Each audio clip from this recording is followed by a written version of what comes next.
so I can unmute people. Sweet. All right, we're good to go. So I see before we begin that Phil has a question. So go ahead, Phil.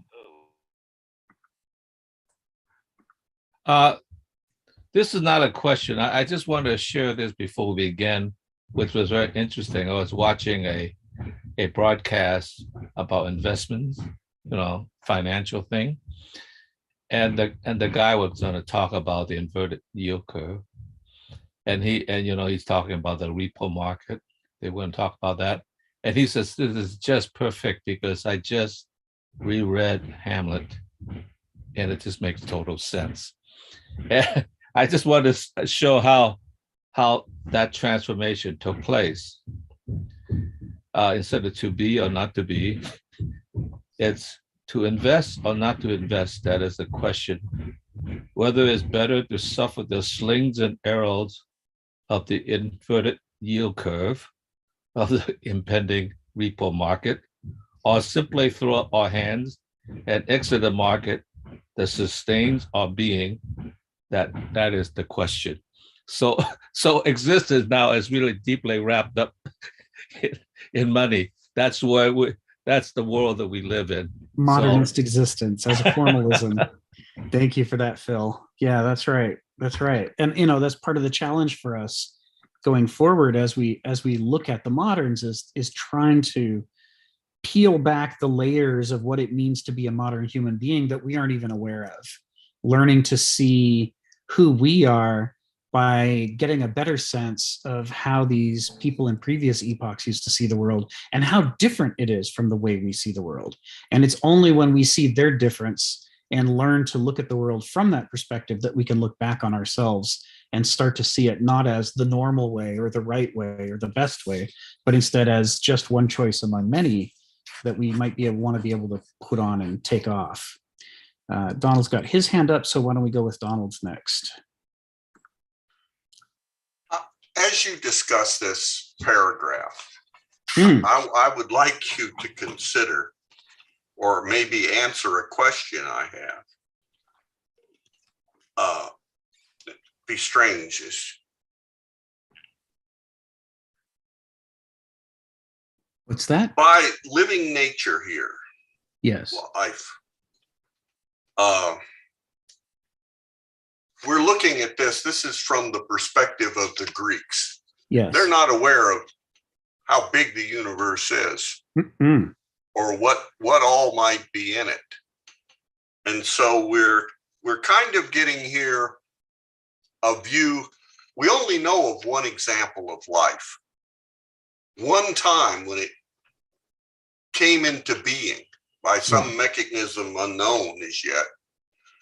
And about the laws of nature, of living nature, the growing, becoming, what's their scope? I guess that's my question. What should we now think of their scope? Or are we just looking here at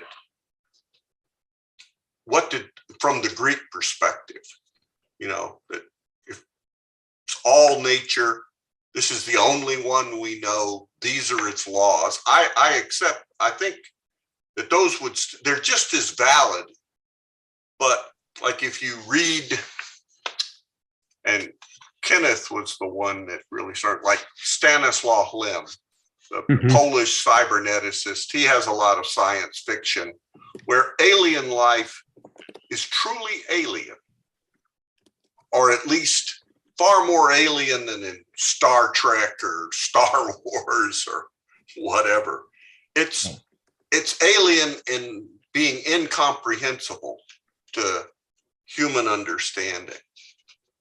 And so would it have the same laws, the same arche, whatever? Or are these sort of some local, they have sort of local scope or universal scope enough? Well, why not both, right? That some of the parts of them would be things that we share in common, and some of the parts of them would be utterly alien to us. And it's because of the way that, like we've talked about, one of the characteristics of living systems is their infinitude, not just a single infinitude, but multiple dimensions of infinitude at the same time. So that, for example, every cell everywhere on Earth is following it's following its living systems on the one hand, but then on the other hand, no two are alike, even if their DNA is the same, because each of them is adapted to the situation around it. It's fitting itself into a larger whole. Whole forming, WHOLE, whole forming is part of what defines a living system. Because of symathesy, because it exists by learning together with the environment around it, it means that whatever's exactly going on in the environment around it changes it. So no two oak trees are the same, no two blades of grass are the same, they're all different. So on the one hand, they're all following the same arche, but the way that that expresses itself is with sort of an infinite diversitude, if you will, at the same time that it's infinite in quantity, nigh infinite, right? It's uncountable. The number of blades of grass is uncountable. And at the same time that each of them is also not only what it is now, but it has been what grew into what it is now. And it's in the process of changing into what it's going to become in the future. So that there is an endless succession of transformations, some of which are visible on the top levels, to us, and others of which are microscopic or subtle, but nevertheless important. So there are these multiple infinities happening at the same time. One thing that we could be sure of about life wherever it occurs in the universe, and I think the Greeks would be consistent, they would agree about this, is that those same organismic polyinfinities would be present in whatever was alive. Now, because of those infinities, particularly the symathesy that makes them adapt to their circumstances, because their circumstances would be somewhere else, it guarantees that they couldn't be quite like us. They would have to be adapting to their circumstances, not our circumstances, which would draw them away from us. And so this is why Heraclitus always talks in paradoxes.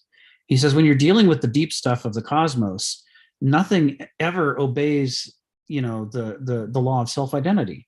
Nothing ever is what it is and not what it's not. It's always at the same time seemingly from a logical perspective, it's seemingly contradictory things.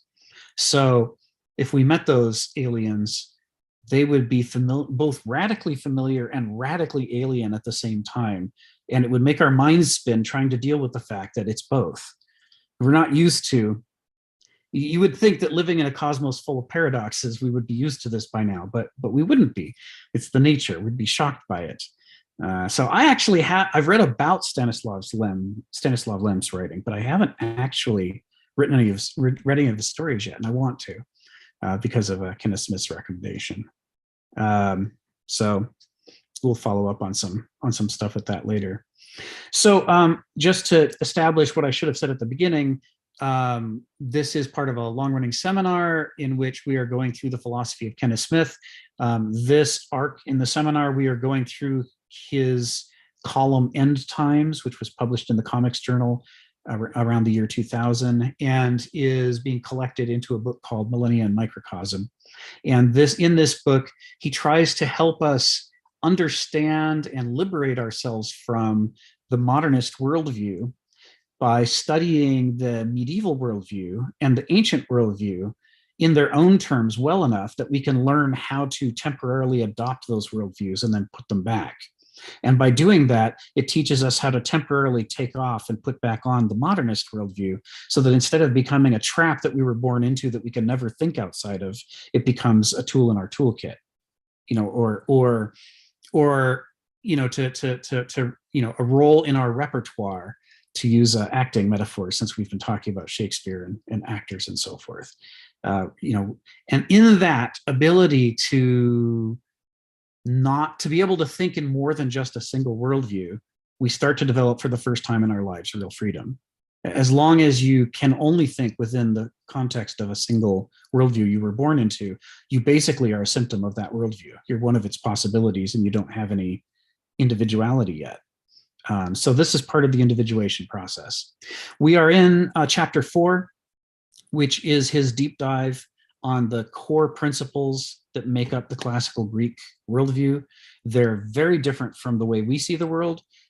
If they look familiar at first, if they look like, oh, that's exactly how we see things, then we haven't looked closely enough. Because if we look deeper, we will discover that even when we're using the same terms, which mostly we aren't because we're not ancient Greeks and we don't speak ancient Greek, most of us, they mean something very different to a modern than they mean to a Greek. And part of what we're doing in this is trying to dig deep enough to uncover what do all these core concepts mean to them and why is that different from the way we see things. Emma, you got your hand up. Go ahead. Thank you. Do you think that we're still in a modernist worldview? Yes. Yes. Okay. And, what about postmodernism then? So the reason for talking about it in these terms is that moderns like to believe that they are endlessly flexible and constantly reinventing themselves, but and so there are legitimate definitions of the terms modernist and postmodernist, in which what you're saying is perfectly correct. But the way that Kenneth is using the terms modernist in this book and in his other works is a different definition than that. It's a more encompassing definition, and it would include modernism and postmodernism. It would include the Renaissance, the Reformation. It includes many things that we normally like to chop up into different periods. And what they have in common is that in the modernist epoch, we believe human beings getting together and deciding is the source of authority in the world. So whether it's in economics, in the marketplace, whether it is in parliaments or Congress or what have you, whether it is in ecumenical gatherings of churches, it's people that are the ultimate source of authority for deciding what things mean. In the medieval epoch, they did not believe that. They believed that God, the one and only God, was the source of meaning. And it was people's job to get in line with that. In the modernist epoch, sure, we have religious people, but religious people believe that they can change their religion to a different religion freely. And that belief is a very modernist belief, a very counter-modern belief, a very counter-medieval belief. A medieval wouldn't have believed that any other religion was an option. One of them is God's religion, and all the others are some form of heresy, which is why in the medieval epoch, there was an endless battle, sort of a cultural genocidal battle to eliminate all choices except for the one that they thought was the right one. In the modern epoch, although there are still people who drag along behind them a lot of medieval conceptions, people still have some understanding that they can choose the church that they're in. And that belief alone makes them not medievals. The other thing is, another way to measure that, if you're looking at the difference between medieval and modern, is that a medieval could rouse whole armies and send them off marching across continents based on what everybody agreed was the will of God. But they couldn't do it because they said we had a vote and we decided that we should, people from all lands should come together and march across the continent to go have what's the word I'm looking for? A crusade, right? The crusades were driven by God and not by spreadsheets or votes in parliament or what have you. There could be votes, but they were expected to comply with God's will. And this is how somebody like Joan of Arc, an illiterate peasant girl from France, could end up leading a massive army of volunteers who, did enormous damage to the English invasion of France, because everybody believed she was inspired by God. And that was the root motivator in the medieval epoch. That could rouse even cynics, even murderers and criminals flocked to her side, because somewhere underneath their cynicism was that medieval bedrock of, if they could be, however difficultly it was to do it, if they could be persuaded that this person was God's chosen, they would drop what they were doing and follow. It was the core metaphor, right? What does God want for us? It just isn't that way anymore. No matter how hard moderns try, some of them, to make it be that way, that's not how we see the world. It's interesting, here in Portland, we have a big statue of Joan of Arc, right? Kind of over in the Hawthorne neighborhood, and Joan of Arc has kind of become this archetype of queerness. So it's interesting how these symbols kind of transform over time. Oh yeah, it's incredible. Have you, and I'm going to pause here since we're using her as an example. Have you seen Dreyer's film, Carl Theodor Dreyer's film, The Passion of Joan of Arc? No, I haven't seen that. I'll have to see that. It is one of the most amazing Joan of Arc portrayals ever done. It's a silent film. It's a black and white film. It was lost for a long time. It was destroyed by angry mobs. It was because for in the early 20th century for religious heterodoxy, and it was finally a last copy of it was found just a few decades ago in the basement of an insane asylum in, I think it was Norway, maybe Sweden, one or the other, and that's how it was saved and restored. And in this portrayal, which is a very strange portrayal, you'll see a lot of oddities in the framing of the picture and in the setting and so forth. It's at first very jarring, but eventually you see past the devices and the film starts to feel like a documentary. Somewhere about the halfway point, there's a weirdness about Dreyer's style that first is conspicuous and then fades into the background until you have this weird, uncanny sensation that you're not watching a fiction, that you're somehow seeing the actual trial. And as part of that, this goes to what I was just describing. Part of what's moving about it is the way that it portrays the angry, cynical judges who are there to condemn her. After they have gone with her on this journey of struggle, where she's trying to stay true to her convictions, but she also doesn't want to die, and so she's given this devil's choice of, renounce that you are God's chosen, that you're speaking for God, and we'll let you live. Tell everybody you were making it up. And she goes back and forth about, does she want to live more, or does she want to, what does she care most about? And in the end, when she's weeping and she says, I'm so sorry I told you that it wasn't true because I was lying to save my life. Of course it's true. I'd rather die than betray God.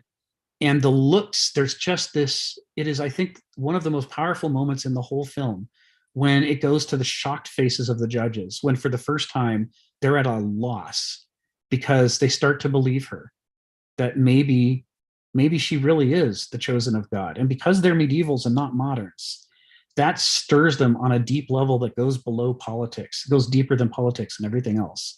And they suddenly realize that even though they have no choice but to convict her because of politics, they might be damning themselves all to hell by doing it. You could see it in their faces. The blood just drains out of it. And the power and animation drains out of it as they realize, oh God, how can we be doing this? This is the worst thing we could possibly do. And of course they have to do it anyway. And in that, what you're seeing is Dreyer's attempt to bring to life the medieval perspective that the one God trumps all things, everything. All other considerations have to be shoved to the side. So by contrast, the ancients believed nature was the preeminent source of authority. They believed even the gods were aspects of nature. They didn't exist before nature. They didn't create nature. Nature created them. They were our attempt to understand some of the most important parts of nature. And this is how the Greeks saw the world. This is how the Romans saw the world. This is how most of the people of the ancient epoch saw the world. And it's hard for us to understand that as moderns, because even though we are no longer religious in the same way that ancients and medievals were, our understanding of what religion is mostly shaped by the medieval epoch that we came out of. Modernism was a rebellion against medievalism. And so we think that is religion, in that even though we think that we're rebels who have pushed off into a great free world of free choice, in truth, many of our core concepts are defined by the medievals. So we think that they must have been right about what God is, but that we reject that. We say, well, we want to make decisions in a different way, but still that's what God is. And so we imagine a Hebrew style or Muslim style or Christian style or other, Middle Eastern style divinity who's a, solitary monotheist, jealous God who wants you to worship him and nobody else, and who created the world. And that really wasn't at all what Greek religion was like. And when we see how radically different Greek religion is from our concept of it and from the medieval concept, it takes a while before one can come to understand that what's happening here is that in the Greek world, the nature of man, the nature of God, the nature of nature itself, what is free will, what is philosophy, what is wisdom, what is good, all of the most important terms have different meanings than they do to people in the medieval epoch.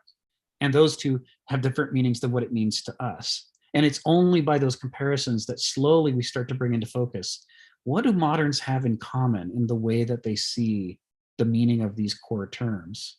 And that's what's shaping our worldview. So this is the intro. So we're in chapter 4. We're going through the Greeks. The part of chapter 4 that we are in is, so chapter 4 is called Ancient Civilization. And this is about the ancient epoch. It is it's subsection A, the very first subsection, which is nature as becoming and as intrinsic truth. And this is the first of the core principles that Kenneth is exploring here. And it's based on the idea that for us, whether something is true or false is a separate consideration from whether it's naturally happening or not. You know, we don't interrupt a logical argument to say, you know, I don't care if it's illogical, but it's real. To us, the realm of the logical and the realm of what's real are two different realms that are unrelated to each other. We constantly are making laws and designing economies without any consideration at all of what's actually happening. We often make laws that try to force things to be the way we decide that they ought to be, which is a modernist thing to do, to try to compel nature to fit within our system. And so for us, it's difficult to understand the Greek perspective that the natural world is a realm of absolute logical authority that trumps all other arguments and all other logic. And then that is tied with the way that in nature, nothing ever just is. It's always in a process of transformation. It's always becoming from something else to what it is now, to what it's going to become in the future. And that this kind of organismic model of everything, the sense of not stepping in the same river twice, as Heraclitus said, the sense of transformation, lawful, organized, successive, generational transformation combined with validity, it's a very weird way to think about what's true or false and what it means to exist. We've been doing this for a few weeks, section A. We're just wrapping it up today with the last two paragraphs, the first of which I shared above, and which is also at this link.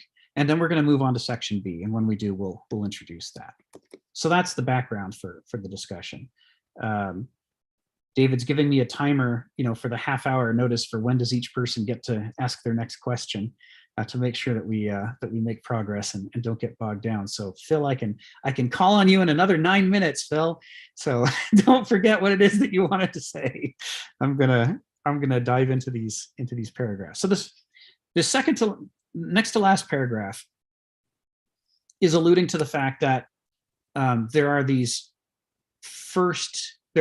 two senses of nature that the Greeks had. Nature is becoming, and nature is intrinsic validity. And we've spent most of this discussion talking about nature as becoming. So now he wants to talk about this. Kenneth Smith wants to talk about the second sense of nature. And he says the second sense of nature by which ancient culture was colored was the power of the order of nature to perdure and to operate on its own. To perdure, it's a term that Kenneth likes a lot. He uses it frequently instead of endure, to perdure. And perdurance, endurance means just kind of in your own case to keep going, whereas perdurance includes the ability to resist the slings and arrows of fortune, to push back against the things that are trying to disrupt you. It is a more agonistic sense than endurance. Something could passively endure, but the only way it can perdure is actively through struggle. And as we saw in earlier paragraphs in this section, the Greeks believed that all of life and existence is an agon, a struggle. It doesn't have to be a sad struggle or a painful struggle or a miserable struggle, though those things are often accompanied by it. But it has to be an active struggle. We have to actively work to create ourselves. We talked in earlier weeks about how it's easy for us to take for granted inside our body the enormous amounts of work that our body does to endure or stay the same. If our blood pressure stays the same, it's because a massive amount of work went on to make it happen that way.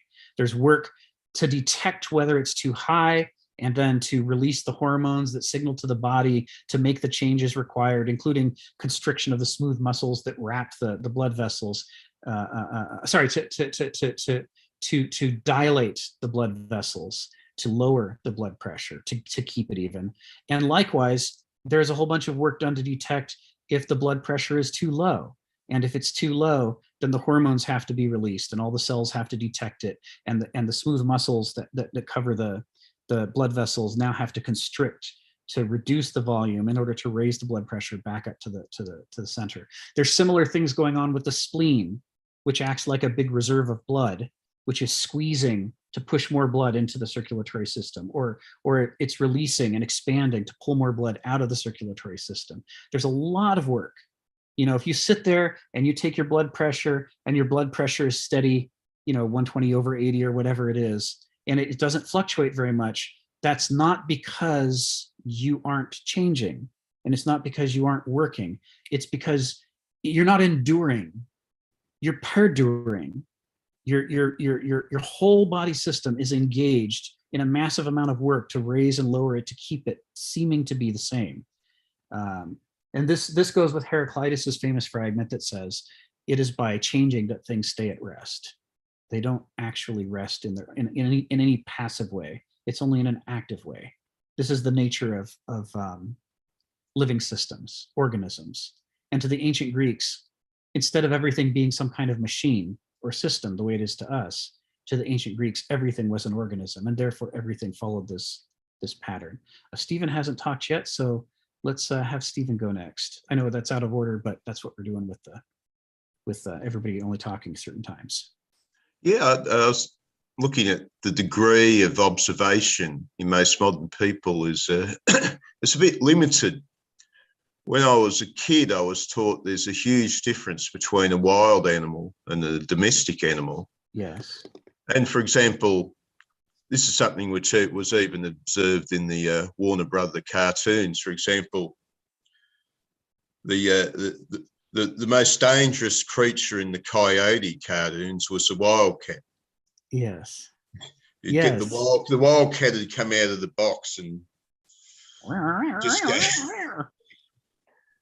Yeah, at the same time, the domestic cat seems to be a creature of divine tranquility. Now, the modern person won't think much out. To them, the cat is a domestic cat, not the wild cat, which is the great terror of nature. Yes. Because the same thing happened years ago in Australia in the Lindy Chamberlain case about 40 years ago, where this dingo takes off with a baby. And in the end, nobody could accept it because dingoes are just little puppy dogs that run around in the wilderness of Australia. People, again, had lost that observation that the wild animal is a completely different creature from the domestic example. Yeah. And you look at these older people that made the Warner Brothers cartoon, they were still very aware of that. I got aware of it when I tried to pick up a feral kitten when I was a kid. And well, today I guess a lot of people are just living very much in their particular human-created world. The world of nature is not so as readily intruding, to the point where people, the modern thinks that their man-created world is the premier power in the entire cosmos. Right.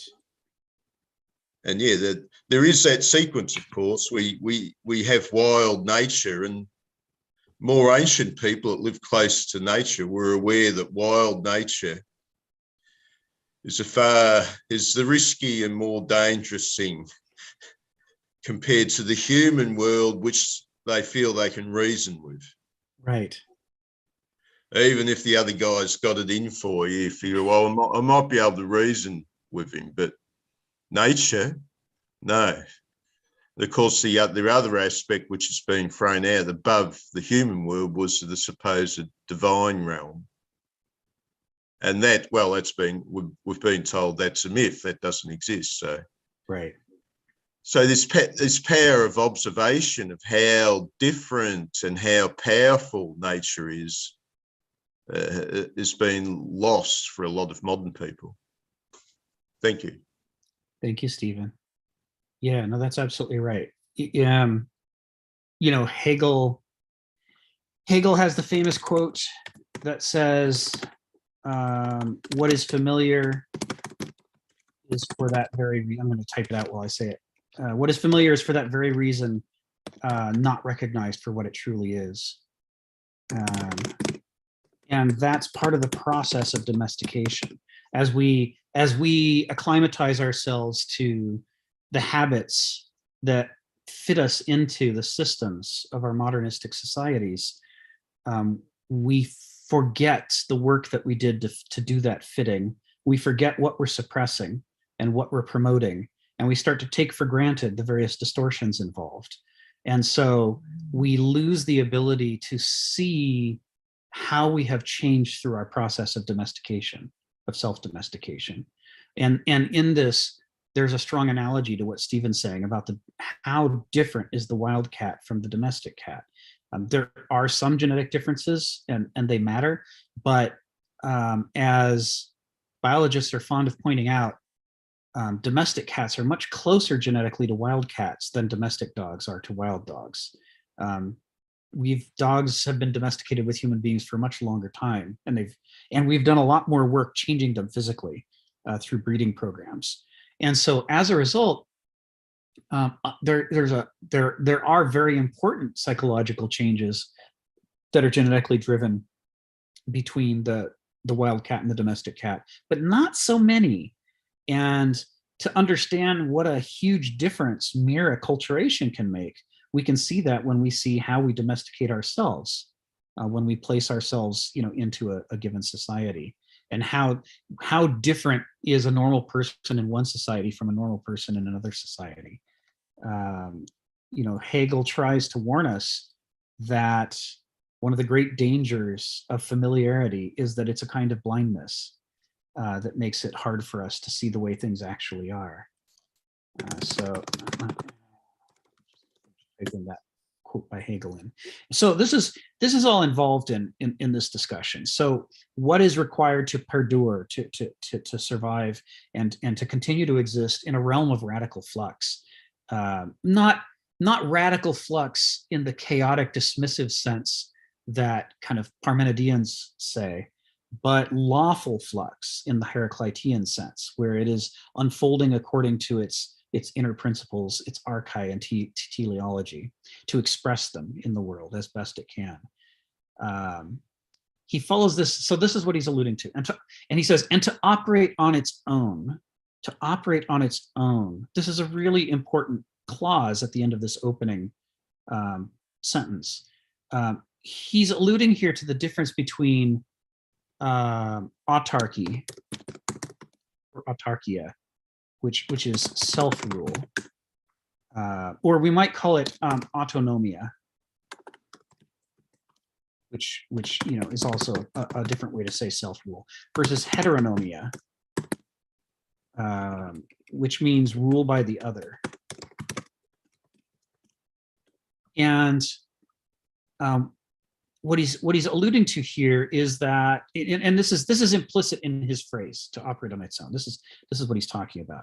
To operate on your own, you have to have enough archai within you, enough lawfulness, that the character of that lawfulness is expressed in a way that lets you perdure. It has to be able to deal with the slings and arrows of fate. It has to be ready for them. It has to be able to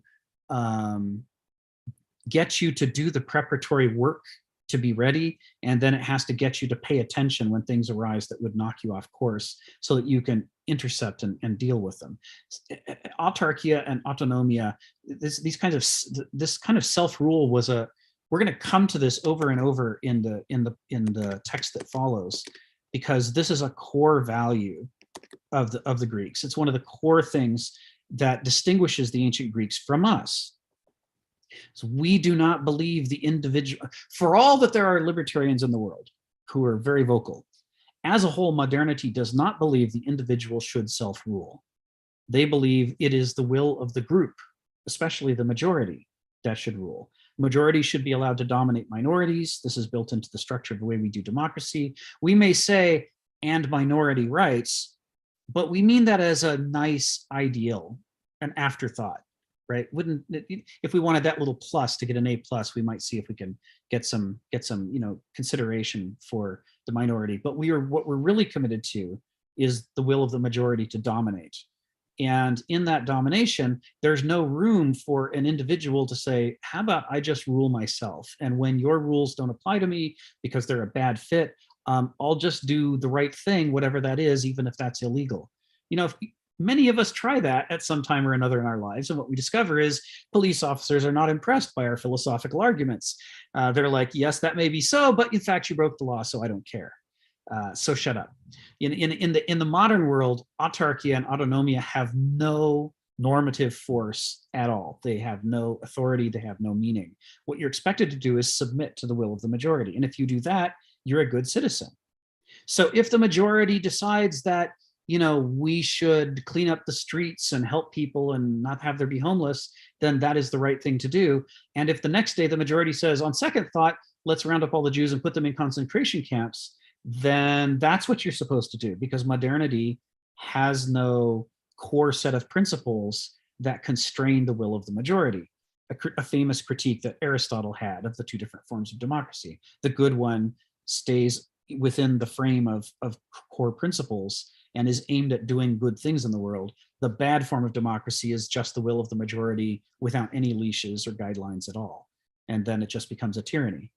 So autarkia and autonomia are inconsistent with modernity, is part of the point that he's making here. He's trying to say operating on its own is a core value that the ancient Greeks recognized that every organism has to have. The greater your ability to operate on your own, the greater the ability to rule yourself, the greater the ability to detect the things that matter, to attend to them, and to adjust yourself, to bring yourself into harmony with them, the longer you can perdure. And if you sacrifice any part of that, if you stop paying attention to what's going on around you, if you stop being able to distinguish the things that matter from the things that don't matter, if you stop being able to change yourself in response to the changes around you so that you harmonize with the things that matter, you will not perdure. That's when you die. And it is the arc of the life cycle of every organism that it loses the ability to operate on its own. And that's the nature of the downside of life that brings us to death. Our systems gradually begin to fall apart and fail. And the nature of that failure is this specific set of relations. To the Greeks, it was this specific set of relationships. We're not sensing enough or we're not changing enough in order to harmonize. That's the power. That's the specific power we're losing that's leading to death. And so their critique of the modern world would be, it's a kind of living death, because this is a world that suppresses a focus on autarkia and autonomia. And if you suppress that focus, you're going to raise generations of citizens whose focus is on getting along and not getting into trouble. And getting along and not getting into trouble might align you with the artificial world of human societies, but it doesn't align you with the authoritative world of nature, which will always trump the artificial world of human beings.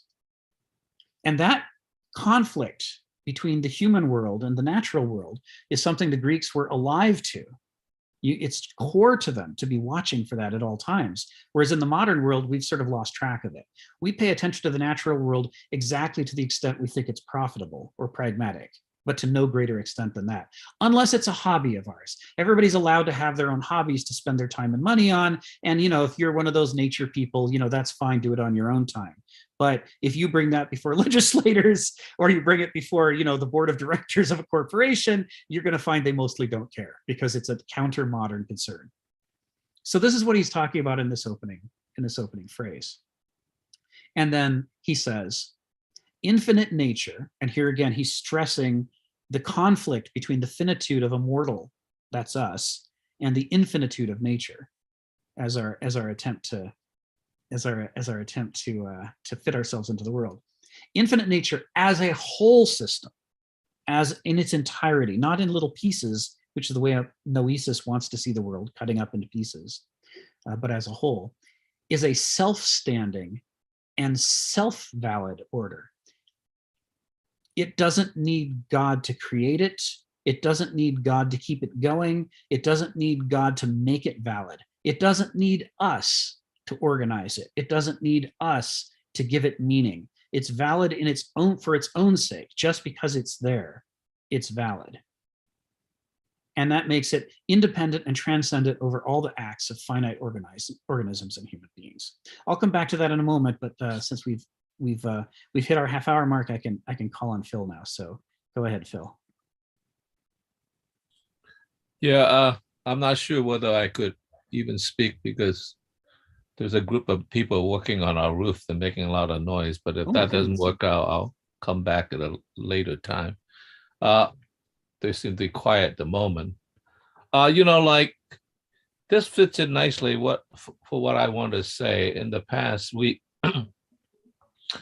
I have 2 sessions, one about Hegel, I should say, not with Hegel himself, and one with Heidegger. And I think they address this issue in different ways. And it seems to me, from what you're saying, Hegel seems to be definitely a modernist in this sense. We were last talking about religion, and his final statement, at least for this week, well, actually for religion, because he's going to move to philosophy next, is that if, I guess, thinking could be emancipated from our own vanity, then we would be able to achieve free thinking. Okay, so that's what he's saying. And to which point I sort of objected. I said, I agree with all of that about the vanity and all that, because it's inbred within us. But I did not like the last statement, because the last statement maybe should have said, instead of we will be able to achieve free thinking, I said maybe we would be able to free ourselves from thinking. Because thinking might be the very thing that constrains us. I don't mean to eliminate thinking, but thinking has been so dominant in terms of our access to some other forms of knowledge that has reduced it from our intake. And so that was my objection. I said, and this was his concluding statement, that why religion will eventually fade, because actually the deep religion is actually philosophy. I said, I'll wait for his judgment until I hear what he has to say about philosophy. So that was my concern with Hegel. Not that I don't like Hegel, but I've raised several concerns with Hegel already. The other one was with Heidegger, and Heidegger says something that's very interesting. I have several things to say about it, but nonetheless, the thing was about, I guess, communication and language, and particularly about words. He says, when you listen to somebody, you don't just merely mirror their quotations. You take down every word, and there you go. You got the meaning. He says, beneath that, or beside that, you need to hearken unto the message that's within that understanding. Okay, and so that has something to do with about the individual. And you have to pay attention not only to what is said in the context of how it's said, but also what is not said in order to understand what the heck it is that one is saying. And that has something to do with authority. For instance, if you're talking to somebody who's in medicine, you listen to them, they have more authority. They might say the same words as you, but they have more authority behind it. And so you have to understand that even they understand within the situation they're operating in, that there are unspeakable things they can't speak about it. They don't know how to speak about whatever that is. And which reminded me that another thing that he put a big emphasis on, and that was in a different meeting. Are you hearing me because of the roof? That was a meeting on Heidegger and about art. Whereas Hegel talked about, the height of art was really manifest in the Greek sculpture, because there was a beautiful relationship of manifesting beauty and the gods and all that. Heidegger made a big deal about the temple. He says, that is where things happen, okay? He says the temple is really the congruence, you could say the congruence between, you could say the gods, but he probably meant the earth gods, the gods. You rested on the earth.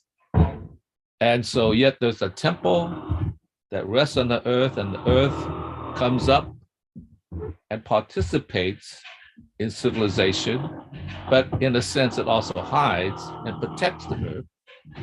And yet the civilization have been able to achieve a way of, let's say, allowing an intersection between civilization and earth to exist together. And I think he was saying something that was very interesting, which leads me to the next one. He says, he was walking down one day with a friend in the woods,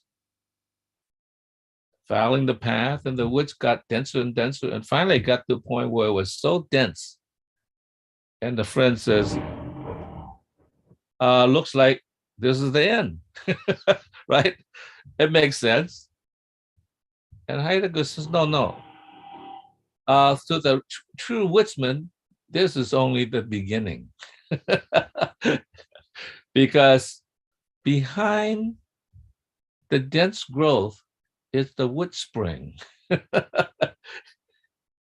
And that gave me a really good understanding of what he means by the clearing, okay?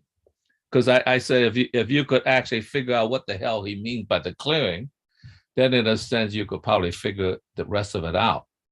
Is that the clearing is actually the clearing of your mind in relationship to seeing what is behind understanding.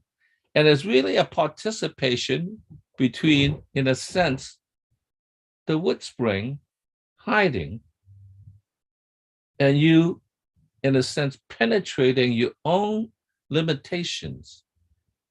And the clearing is really the interaction between your willingness to go through this, and I use the metaphor of Sleeping Beauty, right?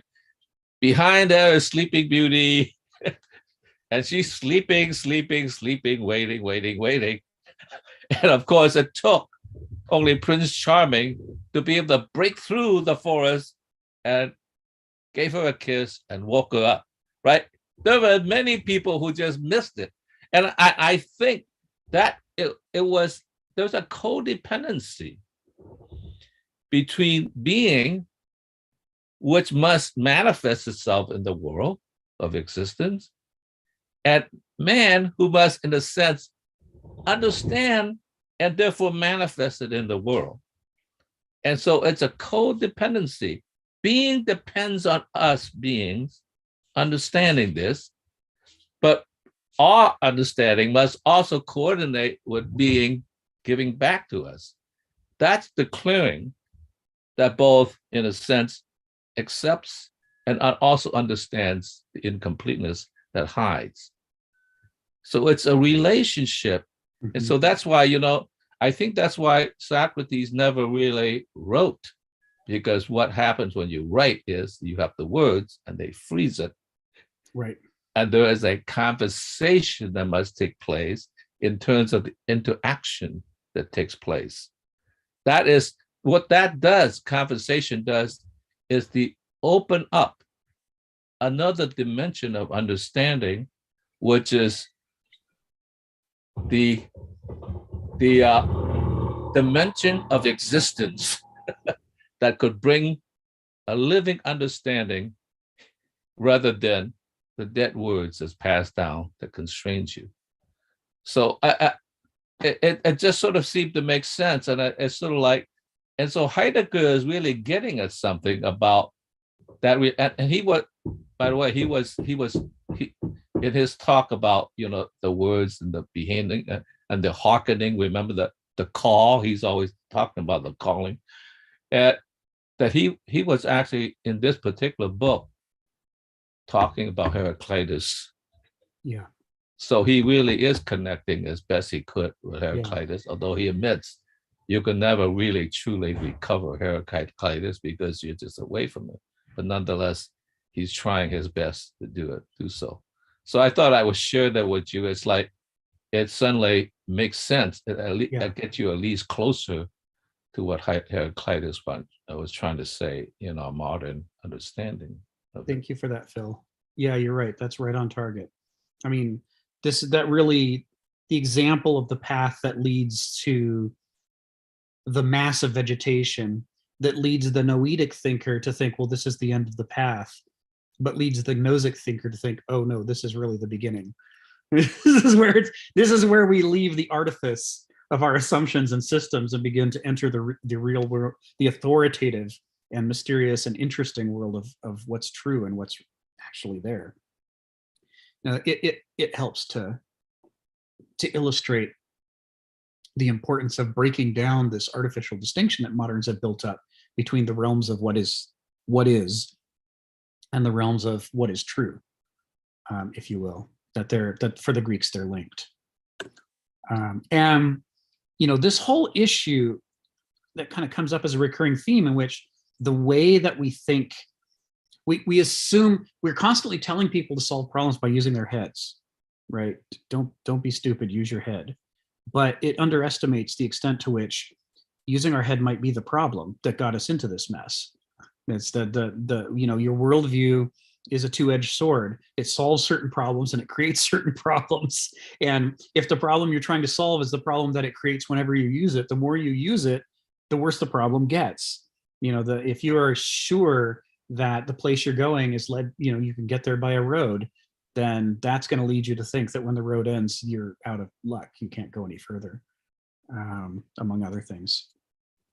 I'm going to have to chase down that Heidegger, because I really like that image. Thank you for that. So he's talking about here, Kenneth is talking about a self-standing, a self-valid order. He's talking about that nature as a system operates on its own, that any individual animal or plant or other organism or rock or volcano or beach or river is alive only partly thanks to its own efforts and largely due to its semathesy, its learning relationship with the whole that's around it. That is, it is in some kind of a dance of partially shaping itself and partially being shaped by what's around it. That's the mortal condition. And that there is a wide range of territory in that in-between space. It's not an either or. It's not just that either we have praxis and we act, or we have pathos and we must suffer, whatever nature wants to deal for us. It's that human beings and all living organisms are somewhere in between. And the fact that we have intelligence and conscious intelligence and character and technology, none of that changes that. What it changes is perhaps it gives us the option to use those faculties to try to increase our self-validity, our self-standing, our ability to operate on our own, our autarkia and autonomia, our ability to perdure, right? We could perhaps if we if we are cultivated and or cultivate ourselves correctly, we could shift where we are in that great terrain to increase our perdurance. And the increase of that perdurance might be, or decrease it, right? And the increase or decrease might not just be of the limits of our life. It might be the other two concerns that the lyric Greeks, the ancient Greeks, especially the archaic Greeks, had about human mortality. It's not just death. It's also the severe limitations of our creative works. Can we give our culture and the world something that can last? Is part of our mortality. They saw the divine as a realm in which the gods can make things that last longer than the things that mortals can make. They can do greater creative works than we can. And part of their greatness is that their works have less mortality than our works have. That is, our mortality is infectious. It's not just our death, it's what we touch with our hands, like a kind of Midas story. You know, he turns everything to gold by touching it. There's a certain mortality. We kill a tree to make a house. And, you know, some trees weren't going to live that long to begin with, but they might have had an enormous number of descendants from future generations of seeds that are gone now. There's a death touch that happens. And in any case, the house that we build, most of our houses don't last very long either. Getting a wood house to last through the centuries is notoriously hard, for example, and even a stone house tumbles down eventually. This was the second sense of mortality that the lyric poets of the ancient Greeks were concerned about. And the third sense, which is something we can do something about, operates not in the dimension of time, but in the dimension of the mind, which is, they said, one of the worst parts of mortality is being so insufferably stupid. Even the smartest of us is an idiot compared to what it would take to understand the world in its own terms, because the cosmos is infinite in many different ways at the same time, and we're finite. And so we only ever get to see a brief glimpse of it. And even that brief glimpse, we're full of assumptions and presuppositions and theories and prejudices that cause us to see a warped version of it. We're getting a glimpse through a glass darkly that's, you know, being shaken while we look. You know, it's a mess. And they said, so, you know, if we're going to cultivate ourselves in order to try to do something and move ourselves in this terrain of mortality, it doesn't just have to be in the direction of a perdurance of our actual lifespan. It can be in the direction of a perdurance of our wisdom, so that whatever acts we can take within the span we have are more likely to do some good and not be pointed in exactly the wrong direction. This is, yes, well, as Stephen says in the comments, try and tell that to the modern rationalist, right? The Greeks are skeptical about human reason, and they want to know, you know, what does it take to do better than that? And this is why they need their pantheon, a polytheistic pantheon of divinities, is to help give them vibrant, dramatic examples of not doing it in an immortal way. What would it mean to create not an immortal way? What would it mean to think not an immortal way? They held up the deities, even though they made them look like us. The deeper theologians among the ancient Greeks were very clear that whatever runs through the veins of the Greek gods, it isn't blood. And what they eat isn't food. You know, the nectar and ambrosia of the gods, that's not what we eat. They don't think human thoughts. They are very different from us, because mortality is a different condition than what's required to perdure. But this is the thing. The Greeks believe that nature as a whole system transcends the mortality of any individual element within it. The elements may all be mortal, but because of the nature of their relationships with each other, the push and pull among them, the way that they express the deep archive of the cosmos and the successions of generations, the whole of the cosmos does not taste of mortality. Heraclitus said, the universe always was and always shall be, an ever-living fire, kindling in measures and going out in measures, says Heraclitus. He has a vision of an infinitude to the cosmos, a perdurance, an ability to operate on its own as a whole system, self-standing, self-ordering, independent and transcendent. This is all in Heraclitus, but you have to really compare his fragments to each other and think about what they mean together. in order to see the whole picture. And then once you see it in Heraclitus, you can read Plato and Aristotle and Xenophanes and other writers, and you begin to see passages that as a modernist reader, we skimmed past because we thought we knew what they meant. But if you've got this Heraclitus in your head and you read those same passages, you can see how maybe Heraclitus wasn't the weirdo we like to paint him as. Maybe he was putting into words some widely shared beliefs about the way that nature worked, according to the Greek worldview. And there is a lot in the other writers that we have from the ancient Greeks to support that supposition. And that's part of what Kenneth Smith is digging at here. He's excavating what is that basal layer of assumptions that the Greeks didn't feel any need to write down because everybody in who they thought of as their audience already thought those things along with them. They're like, why would you even say that? Why would you explain that? We all know that.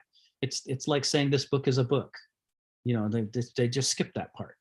And that's, of course, where the real meat is for the project of what we're doing here. Trying to understand how the Greek worldview is totally different from the modern worldview involves trying to get at these deep assumptions that they all shared and that they didn't feel any particular need to explain because they all shared it. And they may not even have been able to conceive of a later epoch that didn't see the world in those terms. So even when they're trying to write for posterity, they're not thinking maybe we should explain that nature is an organism that perdures and has authority. It just wouldn't occur to them to say it because they're like, hey, could there even be people who didn't see nature that way? And of course, you know, now we know the answer is, well, sure. Look in a mirror. We don't see the world that way, the way that they saw it. All right, that's the first sentence. It took a lot of teasing apart. The next sentence: nature's cycles, birth and death, growth and decay, the rise and decline of civilizations, no less than of individual lives, are intrinsically valid, unimpeachable, unappealable, ultimate. You don't need an excuse to be alive, is one of the things he's saying. You don't need a justification. You don't need to earn a living. And let me just pause there. That's not just a turn of phrase in the modern world. Core to the modern world is that you have no right to live. You must earn a living. You are paying rent to be allowed to be here. You don't have a right to a home. You don't have a right to friends. You have certain inalienable rights: life, liberty, and the pursuit of happiness, but only in an abstract, arm-wavy way, not in the way of actually having some place to lay your head at night, right? The right to a home might be in the Universal Declaration of Human Rights, but it's not in the Bill of Rights, and it's not in the Declaration of Independence, because from a modern perspective, if you had a right to have a home, how are we going to make money off of your fear of homelessness? We have to be able to profit off of you based on your basal needs that you can't negotiate, that you were willing to do anything for. It is by blackmailing you on all of those fronts at the same time that we get you to do what we want, or get you to do something that somebody with money wants, so that then in exchange, they'll give you the tokens that you can give us that buy for a day your right to keep going for a little bit longer. We take it for granted so much, we don't even think about the darkness and nihilism that's built into that worldview. But to the Greeks, your life is intrinsically valid and unimpeachable. Now, what Kenneth's core point here is about the life cycle, but it's true of the life itself. And this is one of the big differences. Although the Spartans were just obscenely cruel to their helots, the general pattern of slavery in Greece is that even if you're a slave, your life is intrinsically valid. And this is one of the things that makes it different from modernist, industrialized slavery like was practiced in the United States and the other New World colonies, is that a slave has just as much right to be alive as a slave master in the ancient worldview. And that's not the case in the modernist worldview. It's part of why the modern world had to ban slavery, because our approach to slavery is, you're a thing, you're a commodity. We don't think human beings, let alone, spoons or trees, have any rights of their own to exist. We think they're all disposable by whoever has the power and money and authority to dispose of them. This is the modernist nihilist worldview. So it takes some it takes some doing to let in this idea that the ancient Greeks had about the validity of nature, that what exists and is real is also valid and true and a source of authority, that you could look at what's happening in nature and draw conclusions about rights. But of course, his focus in the sentence isn't on just existing, but it's on the cycles. And so he's talking about, like, how many times have we seen, I don't know how many people have seen the TV show Call the Midwife. It's a fictional series. Yeah, I thought Sharon might too.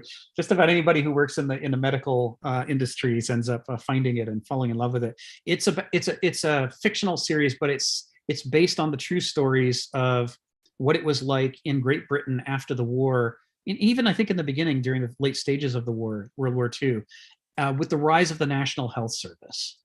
It's following a set of nurses who are working for a Catholic charity that's associated with Great Britain's National Health Service. And so they spend a lot of time with the poor and the indigent and immigrants and so on, trying to cater to them with limited resources. It's quite well written. But one of the recurring themes on that or on ER or in almost any medical show is the pregnant woman who wasn't prepared and really doesn't want to have this child now and is like, can't you just make it stop? Can't you just tell it to come later? And what does the nurse always say?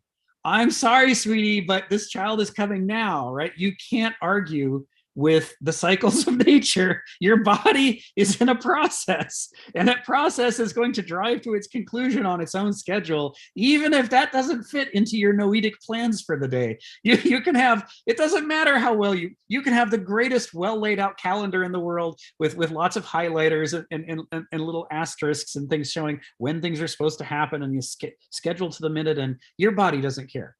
Your body has its own natural rhythms and laws, and it is going to obey those laws, whether you like it or not. You can't appeal them. And he links birth and death. Of course, when he's saying birth, as we know in this seminar, that is also a wink at the origins of our word nature, which comes from Latin natura, which means having been born. Right? So he's talking about all things in nature are born, all things in nature die, and death has its own cycle as well that is also unappealable. You may not have to die now or of this particular disease or of this particular injury. We may be able to extend your health span, we may be able to extend your lifespan, but only so far. Because even if we fixed all of the individual things that might be breaking down at one time or another, you're not a machine. Modernism is wrong. You're not a machine, you're an organism. And organisms have life cycles, and they have life cycles for very, very good reasons. And so eventually, just like we were all born, eventually we all die. And, it doesn't matter how many billions of dollars you have, you're still going to die. It's core to being a person. It's core to being immortal. It's core to being natural. Sharon, you got your hand up, and this is all over your stuff, so I'm not surprised you got your hand up. Go ahead. Got to unmute though. Would do that. I missed last week, so where in these pages are you? What's the name of the subparagraph? So we are in. One way to look at it is we are 2 paragraphs above the header B, custom and nature, aristocracy and philosophy. Oh, okay. Oh, that's where you are. We're at the very end of A. We're just wrapping up A right now. Okay, great. All right, and thank I'm you. predicting we'll be able to get to B at the end of this. Okay, and then secondly, thank you for giving a shout out to Call the Midwife. That's my addiction right now. And birth is the most wonderful, most magnificent part of nature. So is death. Yes. If you go with dignity. And as I sit and listen to Heraclitus, Hegel, and all the varying people talk about cycles of nature, we are a cycle of nature. We are. I guess moderns just do not acknowledge that. Right. Because we have this fantasy that in a perfect world we could live forever. We do not. Yes, we but do not. There are a number of interesting pre-Socratic Greek philosophers who argue that death is a kind of justice. And you see it in lyric poets as well, where they say life is not a possession, it's a loan. And even the loan was not done by contract. We're not owed a life. It's a gift from Mother Nature that is loaned to us. And it is justice that we must pay it back. We just don't have a choice. And they have various, they do various explanations for why that may be the case, but you know, it's a recurring theme among the ancients. Well, I guess I don't know which ancient said this, but I know that being here, being alive, is like paying rent, and service is the rent you pay for being on this earth. Yes. Thank you, Sharon. Yeah, Call the Midwife. So there's a link for anybody who's never seen it. It's a very well written, very well acted, historically accurate drama that follows. It's based on a diary, I believe, kept by someone who was in the NHS at that time about what life was like. And it goes through multiple seasons that cover multiple years to the point that you actually get to see how Great Britain changed in the decades after the war. The music changes, the clothing style changes, access to food changes, because remember, in Britain there were restrictions, rationing for quite a while after the war. Sharon, you know, I'm not going to make you wait in line because I could say you're still commenting. So let's take you off. I just wanted to help you with the name. The name of it's a true story by Jennifer Worth. Jennifer Worth, and Heidi Thomas is the writer. And the reason I really admire it is that it gives us such a bird's eye view of what happened then, which is still happening now. Yes. Thank you for that, Sharon. Okay, let's go to the line, because we've got some people with their hands up who haven't spoken yet today. So let's start with Joseph. Go ahead. So the first thing I want to say is thank you I appreciate the distinction between, you know, the idea of how slavery has evolved and the objectification of people. Specifically, I remember actually reading about like Saturnalia, how like I think that actually the servants were served by the people that were essentially their employers, and that's something that's kind of missed in the whole idea of the modern sense, is that, you know, you're in service to your employees or to others. But I'm struggling with this one part, how to frame this question, because I don't want it to come off the wrong way. I am in agreement the idea of human rights and everybody's entitled to, you know, you know, a certain amount of to freedoms and things along those lines, and even the idea of having a home or a place to sleep and a place to rest and things along those lines. But doesn't that assume the primacy of human beings over nature to a certain degree? And so that's kind of like, I struggle with that. So that you're saying that it's human rights, but it's not nature's rights. And it's not necessarily the planet's rights. So you're not looking at the whole in that way. So what would kind of say to that, in the sense that how do you approach that?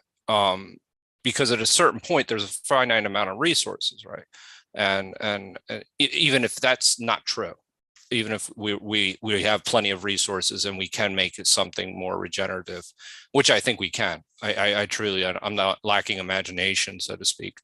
But at the same time, how do you balance those two? Like, what would Kenneth's answers be behind? Because essentially, as soon as the minute you say human rights, you're assuming its primacy over other parts of nature. Yeah. So boy, that's a great point, Joseph. Yeah, and you know, it's a typically modernist formulation to express it as the rights of the individual human. You're right, because we see ourselves as coming first, and everything else comes later. And in doing that, we're violating the most fundamental thing the Greeks understood, which is that we are dependent upon nature, and there should be limits to how much we screw with nature if we want to keep going on. You know, I just keep thinking about how the second richest city of the ancient world destroyed itself by logging all the trees in the watershed of the river that flowed through Ephesus. And it just turned into a great silt conveyor belt that filled up the harbor. And they had all the money anybody could have in the ancient world because they were such a rich trading city. And they, century after century, they invested in retrenching and digging out that harbor, which got longer and longer to try to bring the ships back up to where Ephesus was so that they could keep going. But they were fighting a losing battle because how much silt does the world have?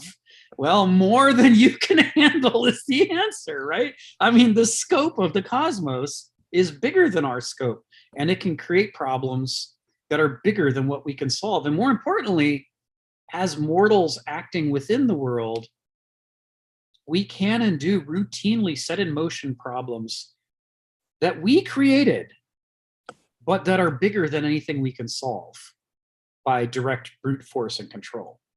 And that's what Ephesus did. That's how Ephesus ceased to be a major city. It killed itself. And it was all because, that was during the Roman era and they were thinking about building a navy. And so to them, the important thing about trees is that they contain wood.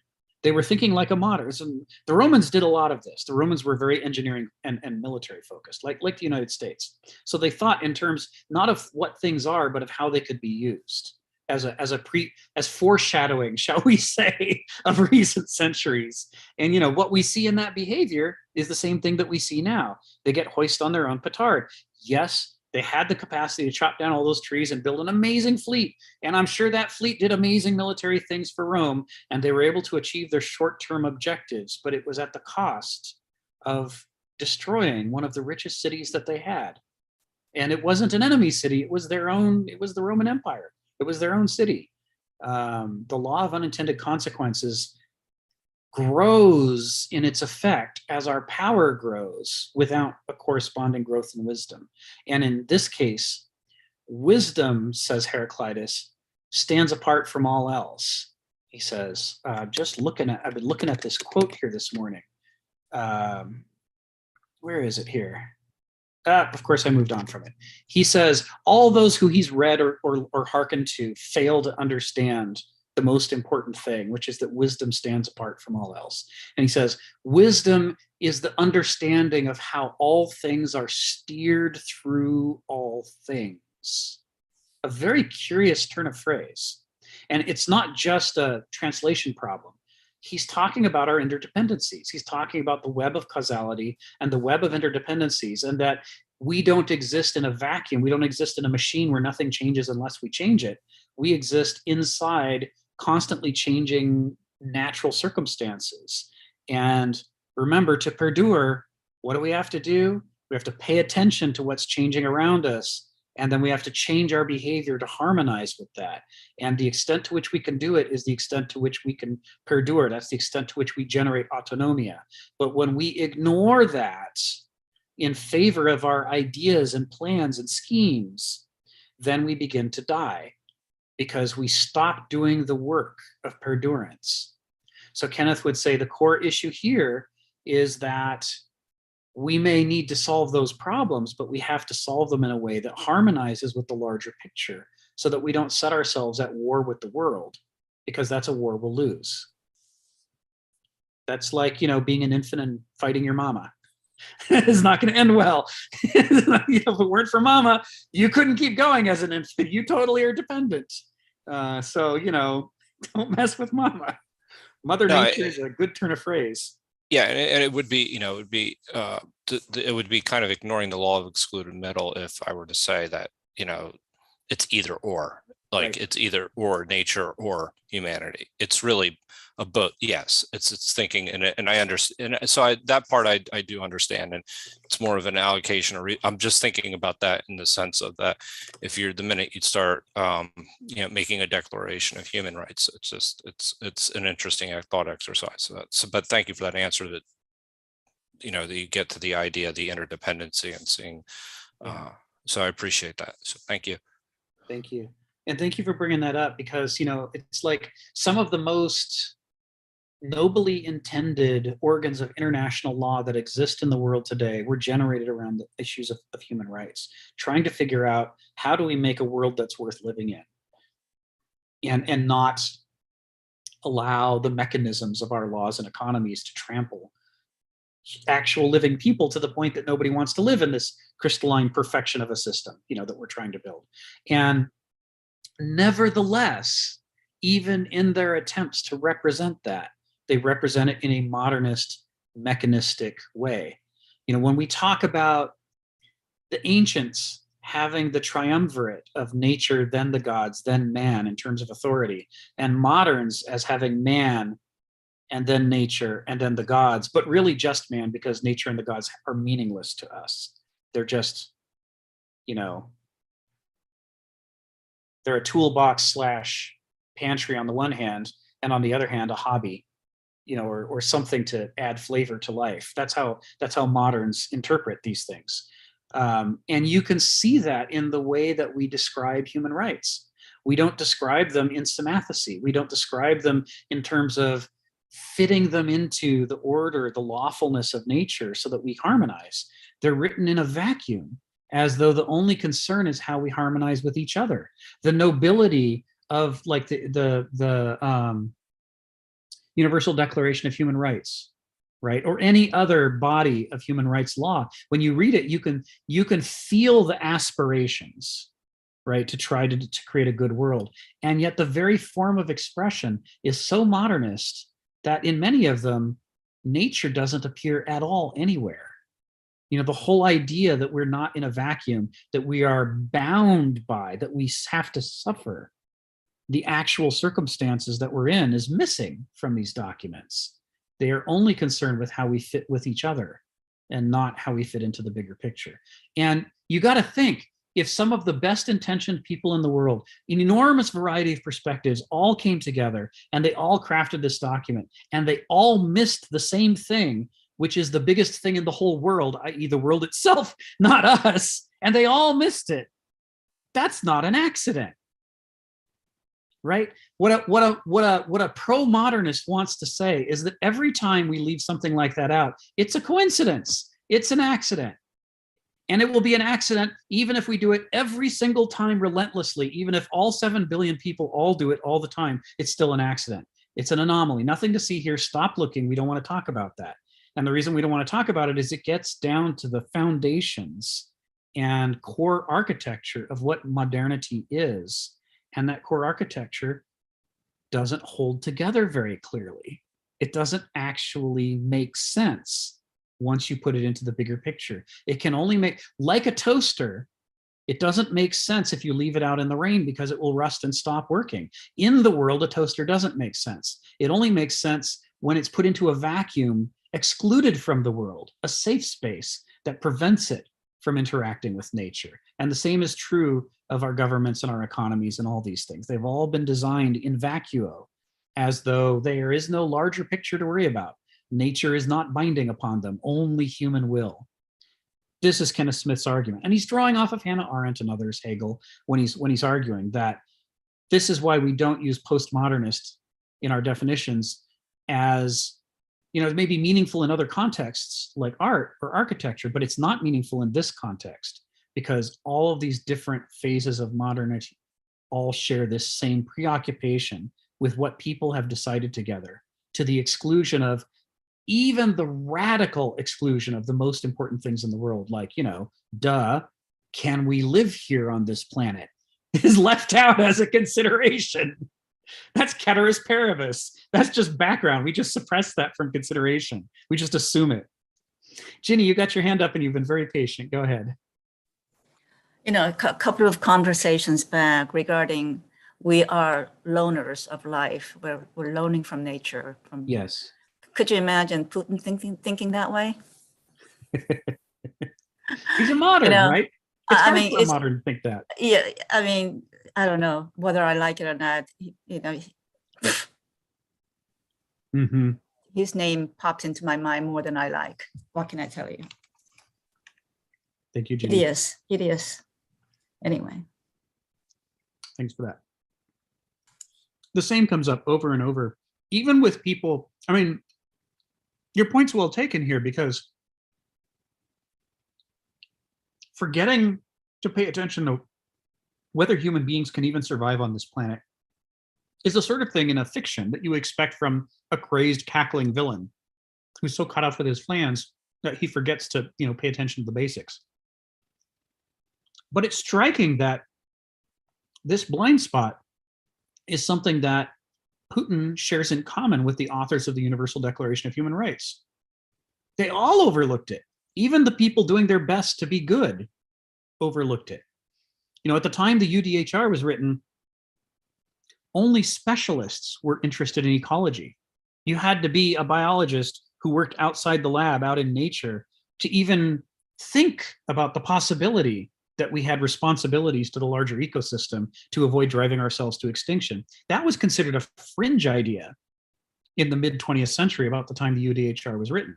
It's not until Silent Spring and other works start to bring to people's consciousness that we're having a bigger impact than we think we are. It's starting to be measurable. We're starting to be able to see the consequences of our actions affecting the systems that keep us alive.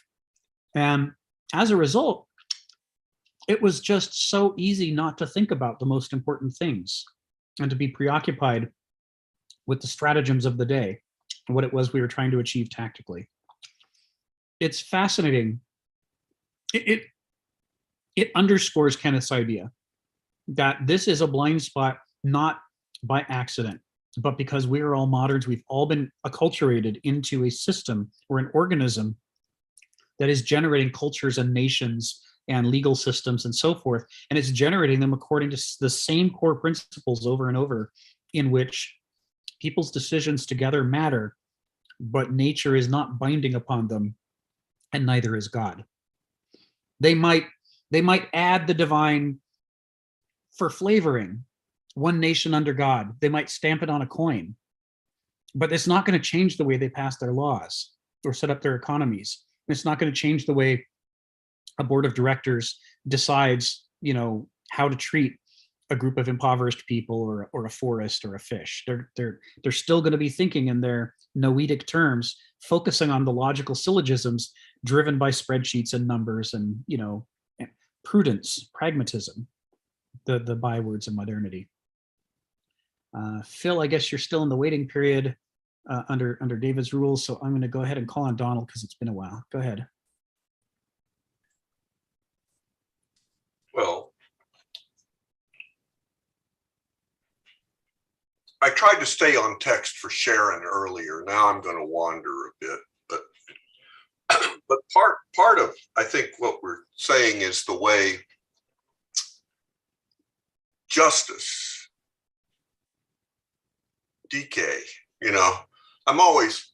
I'll start with a joke. I think in one of the Bosch episodes on Amazon, the two policemen are sitting by this statue in front of it, and statue of a woman. And as they walk away, one says to the other, "I wonder what the lady's name is." Because it's justice. Yes. Decay. It's a Greek copy of a Greek statue. Mm-hmm. But for the Greeks, it's usually, I'll try not to overload the term nature, but treating things in accordance with their essence, recognizing as best one can their own particularities, their differences. And of course, for moderns, it's treating everything the same. Right. We're equal. It's the great level. And so modern justice naturally, consequentially, Good catch. Involves a lot of injustice. It does. Of treating things contrary to their essence. Yes. Contrary to nature. Yes. And then the other, I wanted to say that some people on this thing are absolutely prescient, and I can't put the name with it, but Francis Fukuyama has come up several times recently about this as we discuss RK or the long view. Does life some greater view or history or whatever? Because Mr. Fukuyama or Dr. Fukuyama showed up. He got a whole printed page in Saturday's Wall Street Journal on really carrying kind of a little thing about his view versus Anne Applebaum, who's written some articles that in the Atlantic that kind of go after Fukuyama a little bit about this, history as it ended. Now he's taking up that history, the arc of history, he starts, bends towards justice.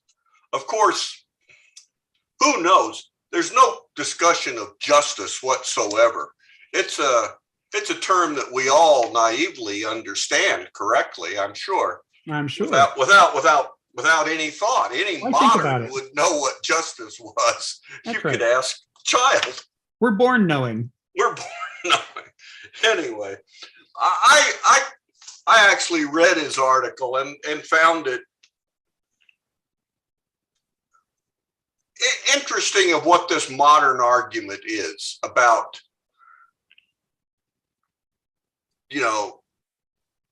where is history headed? Is history governed by structural things or by, is it the history of great men, of actors and stuff? Is it agency or structuralism?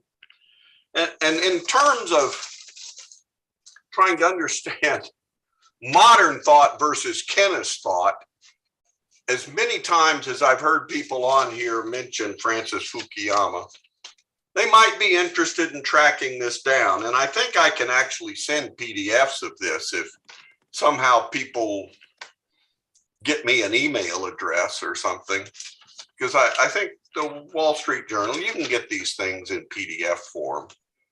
Sometimes you have to be a subscriber, but after a while, I think you don't. After the article's no longer news, right? Doesn't make any difference. But that's all. For those of you who've been spouting Francis Fukuyama's name, you know who you are, and here's some 2-day-old writing from him. You can read what he has to say about modernity and the history and whatever, and his argument with Anne Applebaum, another modern historian. Well, enough. Thank you. So, yeah. Before I go on, for those who haven't been doing these calls as long, I just emphasize, again, one of the core things about this is that Kenneth Smith is going to, they would say accuse, but let's say characterize modernity in terms that moderns don't care for. And moderns would feel they have a right to disagree and say that that's not what modernity is because they don't like it. And modernity is what we like to call ourselves, not what some irritating philosopher from Texas claims is modernity. I could just hear Kenneth chuckling as I mentioned him in that context. But see, the thing is, the Greeks wouldn't have agreed, right? We're trying to understand the Greek perspective. The Greeks believe that people are surprisingly bad at understanding themselves, which is why you aren't even allowed into the oracle at Delphi without passing the admonition to know yourself. And the reason they're telling you to know yourself is because the gods know what you don't know, which is that you don't, in fact, know yourself. You only think you do. You haven't looked closely enough. You haven't looked critically enough. You have too much favored the perspectives that you love and allowed yourself to only see yourself from those perspectives and not others. And in so doing, you have closed yourself off from the truth. And that doesn't just apply to one person, that applies to the polis as well, or to a culture, a tribe. It applies to a nation, a society. Modernity doesn't know itself by definition because it's a modern construct. Moderns are notoriously bad at understanding themselves. And so as a result, when admonished to know oneself, if modernity had wisdom, its reply would be, oh, good, an opportunity to figure out what we're getting wrong. But that's not its response. Its response is, we already do. We have an inalienable right by birth to be whoever we say we are. And if we say we are the best civilization that ever existed, the truest, the most objective, the most scientific, the most advanced, the goodest, the most concerned with human rights, just the best in every way, that must be true because that's what we said and we're the most objective, so you can trust us, right? So we don't, as moderns, we don't even understand the extent to which we self-gratify ourselves in our characterization of modernity. We just are so used to hearing the relentless parade of praise that the first person who comes along and talks about us skeptically, it feels like they're telling us to die, that they're saying we're the worst that ever existed. It's like any sour taste in the mouth at all to break up that relentless saccharine flavor, and we think we're being physically stabbed with a knife. We're that allergic to self-criticism.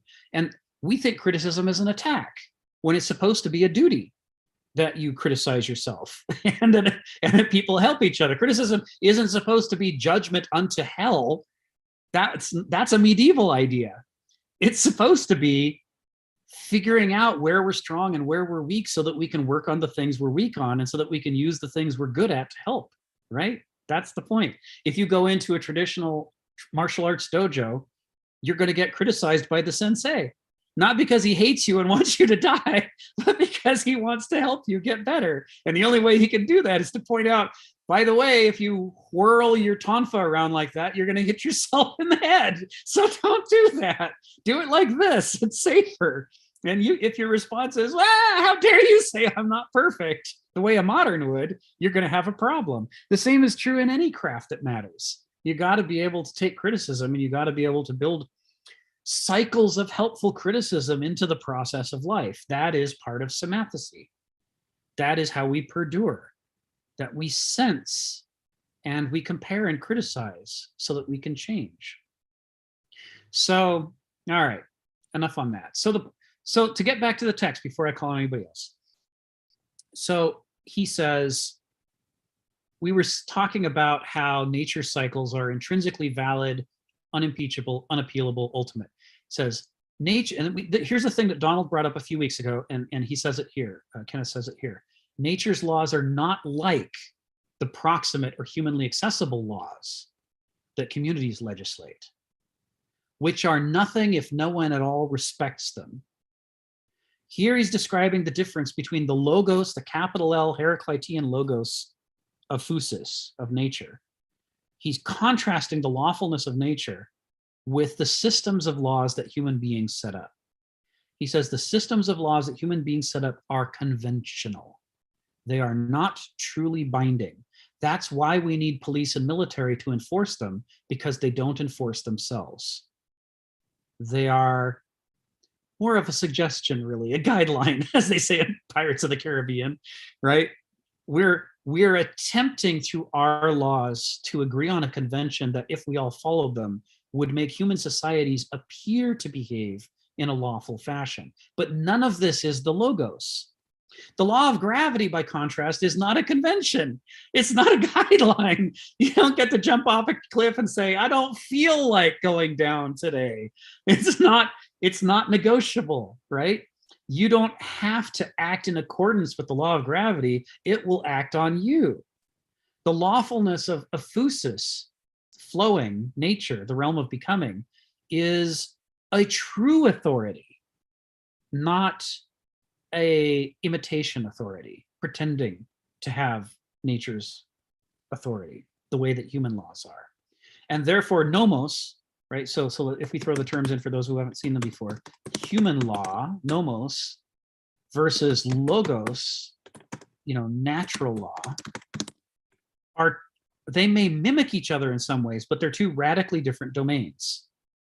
The domain of logos has real authority behind it, of a kind that no nomos will ever have. It doesn't matter how consistently our police forces or military are there to enforce our nomos. And it doesn't matter how good a job we do of raising our children. Like in Japan, if the shopkeeper's out, you can put the money on the counter and walk away and no one will take it. Because that's Japan. They're just like that. That's how they acculturate the people in their culture. Unlike the United States, where it'll be gone in 5 minutes. Or maybe it'll take 15. You know, it depends. One minute, says Sharon. It all depends on who walks in, whether that money's going to stay there or not. But not in Japan. There's hardly anyone who would take that money off the counter in Japan because they try hard to align themselves with their nomos. But even so, an American walks into that same shop and can pick up the money and walk out with it, even though it's in Japan. It's not actually a natural law not to steal. It's only a nomos. It's a convention. So this is what he's saying about birth and death. And this is what he's saying about growth and decay, but also in between them about phusis, becoming, right? Transformation, that we contain the seeds of our future selves, unbeknownst to us, that are going to emerge in us over time, whether we like it or not, whether we agree to it or not. We're going to become what's already inside of us. And that becoming is going to negotiate in a sympathecy with the world around us to express itself in its own unique way. And that's going to happen no matter what. We can pass a law saying it's illegal and that shouldn't happen, but it's going to happen anyway, because that's not the realm of nomos. That's the realm of logos. It doesn't care what law you pass, right? You can pass a law saying infants aren't allowed to grow up because they're so cute. We like them that way. And we hate when they become surly teenagers and start arguing with us. But that law is futile. It is a convention and it has no real teeth. You can't make the baby stop growing while still being alive. Transformation is part of the process. It's built into the logos.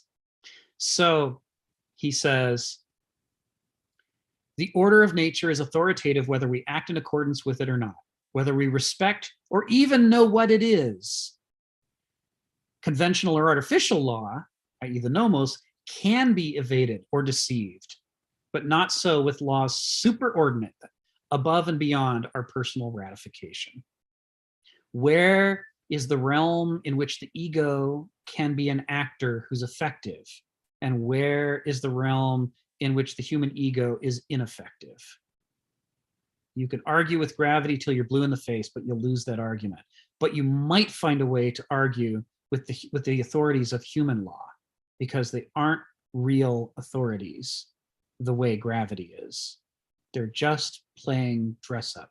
They're role playing, pretending to be Greek gods.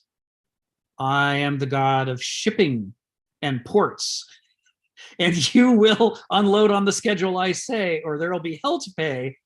Except the truth is, it's just a person in a hat with a uniform trying to role play being that there's such a divinity and that the rules work the way he says they do.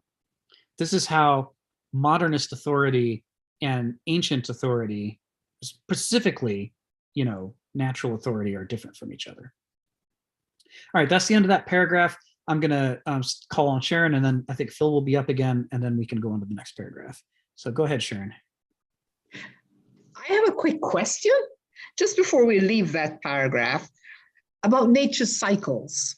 Yes.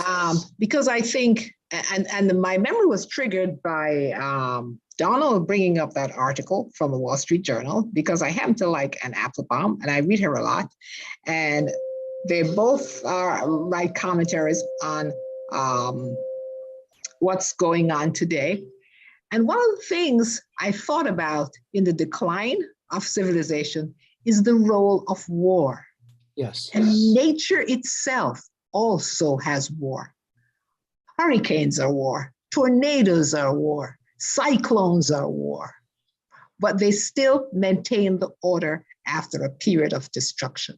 Yes. And I don't see Kenneth Smith commenting on any of that here. Can you help me with that? Yeah, it's all over here. Oh, well, what do I know? let me.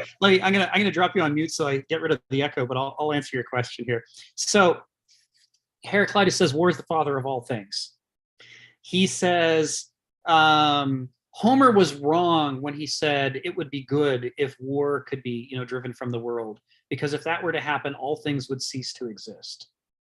He says, people fail to understand that which disagrees with itself also agrees with itself. That in the conflict there is a harmony that we can't see.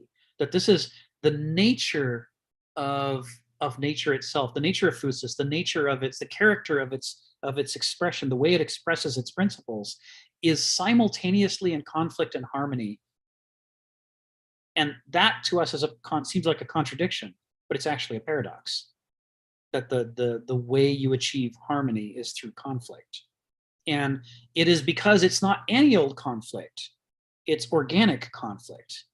The conflict it's not just the product of arbitrary artificial willfulness that a storm happens. A storm happens because the temperature differentials demand that a storm happen. It is, let's say, the least destructive way to resolve a massive imbalance in temperature and pressure and resources on the globe. And they must be resolved because the whole system can't stand to have any point be too out of balance with the rest. So the question is, how do we go about resolving it? Well, it creates a storm, and the storm moves enough pressure and atmosphere and moisture in according to the laws of friction and motion in the most expedient fashion to bring about balance again. So the end result is different from the end result of a human war. I think that when you talk about nature having war, Heraclitus would agree with you, but he would want you to make the same distinction between natural war and human war that he makes between natural law and human law. He'd say, natural law obeys the logos, and so it achieves a greater harmony through its acting out. The volcano eruption brings the earth into a better harmony than it had before the eruption. Even though destruction happens along the way, it had to in order to get there. But that's not the case with human law. Human law was not required by the logos. Human law is an action of the nomos, of the laws of the people and of the egos of the people and the things that they wanted to do. Even though there is a deeper nature underneath what they're doing that is natural and lawful, it's not the surface decisions that are natural and lawful. So many wars happen among human beings that serve no productive purpose whatsoever. They don't bring about a greater harmony. A classic example is the resolution of World War I, which led to such a crisis in Germany that it led to World War II and the Holocaust. You know what I mean? World War I did not solve the problems. It actually wound them up into an even greater tension that resulted in an even greater catastrophe. And that is a typical kind of misstep that you see in human attempts to imitate kind of natural behavior and natural law. You see the same thing with serial killers who will often call themselves predators, and that their victims are prey, and that they're just doing what comes naturally. And it's because they want to borrow the authority of nature to make themselves seem okay. In fact, to make themselves seem just and inevitable. But in doing that, they're just role-playing. It isn't true just because they say it's true, that they're a predator and the person they killed is prey. It's not made true through their actions, because they are not nature and they are not a god, and therefore their actions cannot be authoritative and definitive in the way that the realm of nature can be. But that doesn't stop people from trying to dress up in nature, to try to make themselves seem to have that authority. So that's what I'd say about natural war versus human war. I think you're right that there are analogs here, and they're really important. And the comparison and contrast is very illustrative in exactly the same way that comparing the logos to the nomos is. It's those pairs that Donald set up the other week of the difference between what it looks like when nature does it and what it looks like when people do it. They tell us a lot about the differences between these three realms of authority: the natural, the divine, and the human. So thanks for bringing that up. And then we'll go back to the text.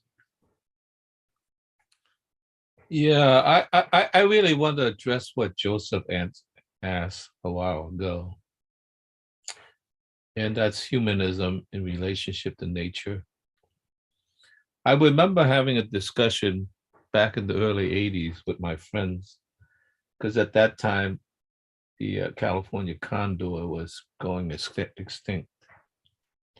And there were many people who tried to save the California condor. And I said something rather astonishing to most people. I said, uh, I think at this point we should just let her die in dignity because we didn't care enough about it to actually save it. And so care is an important factor. And the dignity, death and dignity is also an important factor. I think there are people who care about nature, but even they, for the most part, I wouldn't say everyone, for the most part, care about it because, oh, the California condor is going to die. That means my grandchildren will not have the pleasure of seeing these birds, right?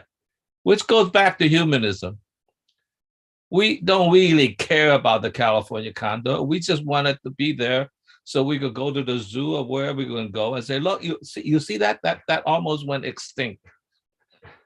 I mean, so when I say care, and I quite often say care for other, and I usually say otherness, I extend it beyond caring for other people, because otherness is greater than that.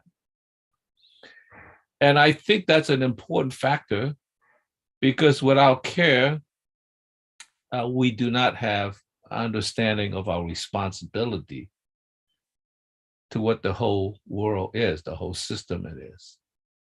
And there's a principle I remember in the 1990s when ecology was sort of revving up to a certain degree. There was a discussion, and there was the discussion that was very interesting, and that was the Gaia principle. A good principle, nature in a sense takes care of itself. And there's a kind of deep argument within that in a sense, well, since human beings are part of nature, we could pretty much do what we want because nature will take care of it, right? Because we are part of the system as well of nature. We're not apart from it. And this leads me to wonder whether, in spite of the wisdom of the Greeks, whether they're not out of tune in some sense. Because there really is a difference between the contemporary setting and the Greeks. And I don't mean to downrate them because I love the Greeks. But the relationship of a human being to nature is that most of nature do not have the technos to dominate nature. Mm-hmm. We have gotten ourselves to a point where we're so powerful, we're way stronger than a lion. We could actually cause the extinction of the world. And so we cannot just say, well, nature take care of it because the Gaia principle, we're part of nature. We have, in a sense, maybe not wholly stepped out of it. We have stepped at least 1 foot out of it. Even my metaphor of, let's say, being in the city and outside the city is that my 1 foot is in the city. So therefore, care for otherness becomes now a responsibility, because even back in the Greek days, you could kind of do whatever you want. You're not big enough to kill nature, mm-hmm. even if you misbehave. Mm-hmm. We can't do it now. Mm-hmm.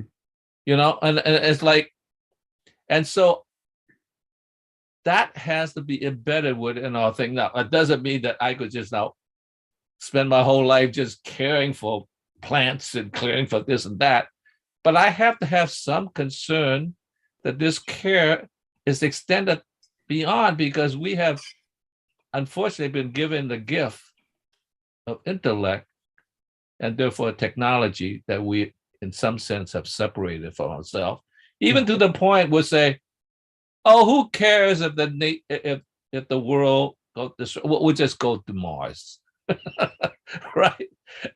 It's like, Yes. this is insanity, Yes. right? That we would be so careless, I should say careless, about other beings in the world is like, that seems, how should I say, immoral in my mind, okay? So I think that's an important issue that Joseph brought up, is that, like I said, even those of us, most of us who care about nature, really is self-serving, because we want to keep at least a few of them alive in zoos. So we could, drool over oh, look, just imagine there was thousands of those Yeah. all over the savannah. You know what I mean? Like, it's like, and even if there wasn't, we could always draw a picture of them, make films and cartoons, and we'll be happy. So, I think we have to not only care about neighbors, which becomes harder and harder to do, but we have to care about things that maybe even in the days of the Greeks, although they operate within the structure of nature, maybe they didn't care about it to that degree, but they couldn't do it. They couldn't destroy it altogether. And that's what I have to say, I guess, as my Sermon on the Mount. Thank you, Phil. Yeah, I'm glad you brought that up. We're gonna talk about this for a moment before we go on in the text, because it's a classic example of, it is vanishingly hard for moderns to get out of the egotistical, quote, pragmatic mode in which we solve problems to please ourselves, in which our appetites are the driver. We are so, in modernity, success is partly based on, from a Hegelian assessment, modernity success is partly based on the fact that it managed to create a complete worldview to replace reality. With human beings, because role-playing is such a major part of our basic identity as a species, the movements that exist and become epochs are the ones that are able to create a complete self-consistent worldview. If you can't do that, you remain fringe culture within your epoch, assuming you can stay together at all, or you get assimilated into the epoch and you transform.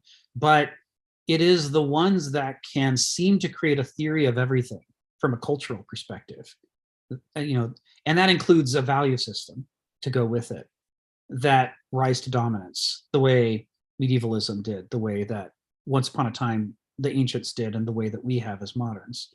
And so, especially under modernism, because part of that worldview is the myth, and I'm using myth badly here, I should say the anti-myth, that we see everything as it actually is, and that distinguishes us from previous epochs. That idea is so core, it helps to reinforce the continuity of modernity, because it makes us loath to question the assumptions, because the belief is that if whatever the people believe is true, look at radical descriptivism movement in language, where they say you're not allowed to define anything on purpose anymore. All you're ever allowed to do is find out what the majority thinks a word means, and that's what it means. And so, the majority by definition can't be wrong about something. By definition, the majority is right. This is just modernity expressed in a linguistic sense. The idea that nothing is worth saying unless the majority already says it that way. There's nothing new to be said ever, unless the majority should, for whatever reason, decide that's what it needs to say next. And in this, there is an attempt to confuse the artificial world of human decision-making with the natural world and its lawfulness, the logos. This appropriation of the authority of nature. I thought I recognized that phrase when you were talking, Phil, and I did. It's right here in the first parable from Kenneth Smith's second book of parables, Webs. Cataracts is the name of this one, and he subtitles it Mysticism. And I'm just going to read it. It's some of his his philosophical poetry. He says, over millennia, the eyes of the great Sphinx get eaten away more and more, lids and orbs reduced to caverns, to the infinite aperture of vacant sockets. Yet he sees more clearly as pieces of the world drop away from her. I think that should be she sees more clearly. Blind Tiresias could have told her it would be thus, for human seeing and divine seeing are at war. Once a pharaoh commissioned her and had her face image his own. He is only a name now in an alien language, the replica of his visage effaced. More memorably absurd than Xerxes or Canute having the waters lashed was this attempt to appropriate mystery and fate, the otherness in nature. No doubt he was fated to do it. When he says no doubt he was fated to do it, he's alluding to Heraclitus's dictum, character's fate, saying it was his character to think that he had the authority to dress up as nature itself and claim that he too was binding like the laws of gravity and people must obey him the way they obey gravity. And in doing all of that, it was just a massive ego boo for him, and none of it was true. He was role-playing being a god, right? And that there is something native to the human ego, always lurking within it, that is ready to accept the sainthood or deification of others. Or if it grows too great and overweening, the ego begins to demand it as what it believes to be its just due. Part of what's important about the example of the Sphinx is that Webb's is a sequel to Otherwise, which was his previous book of parables. And in Otherwise, the Sphinx plays a critical role in two key parables, both of which are among my very favorites he's written. And one of them is the very last parable that closes out the book. And he basically equates the Sphinx with the mysterious authority of nature. It's his symbol for that mysterious authority of nature. When Heraclitus says nature loves to hide, right? That what's really going on is not visible to mortals. We see the surfaces of things and put a lot of stock in those surfaces. And we build our theories and our cities and our systems around trying to manipulate those surfaces. And in so doing, we completely overlook the archai that are responsible for generating the lawfulness of nature, the deep principles underneath it. That's the realm of the Sphinx in Kenneth Smith's metaphor here. And that because it is an infinite realm, because it is an invisible hidden realm that underlies what we see, why a tree grows this way and not that way, and yet all trees grow like trees at the same time, that is an expression of the mysterious lawfulness of the cosmos that is absolutely real and yet out of touch for us. It needs a face, it needs a name, it needs a mythical stand-in. According to Greek polytheism, that's what they did with their Greek gods. That's what their mythology was for, was to make the most important things memorable, impossible to forget, easy to remember, to remind us that we must not forget to pay attention to those things in nature, or else we'd go awry, right? If we want to perdure, these are among the things we must attend to. So he coins this concept of the Sphinx. And in doing so, he's trying to get to what he thinks the underlying meaning of the Sphinx really was to the Greeks, and maybe to the Egyptians as well.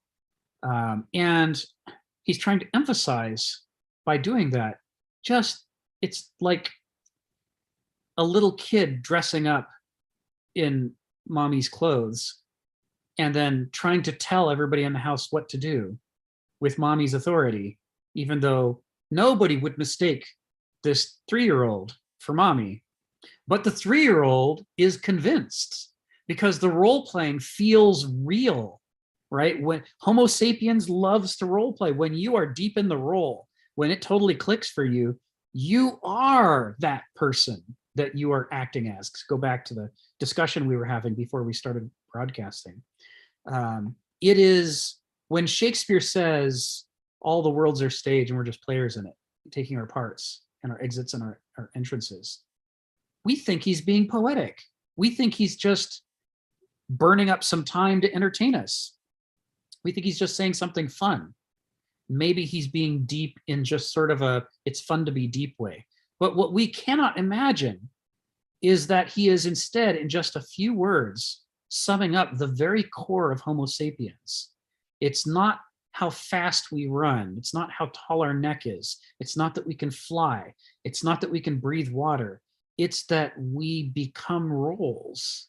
And the role playing is our great advantage. It's the great trick that evolved in us that other animals can't do to the extent that we can do. There is a species of predatory spider that preys on other spiders, and it mimics them by going to the edge of their web and putting vibrations into the web that are characteristic of the opposite gender of that spider of the same species, so that it thinks a mate has come.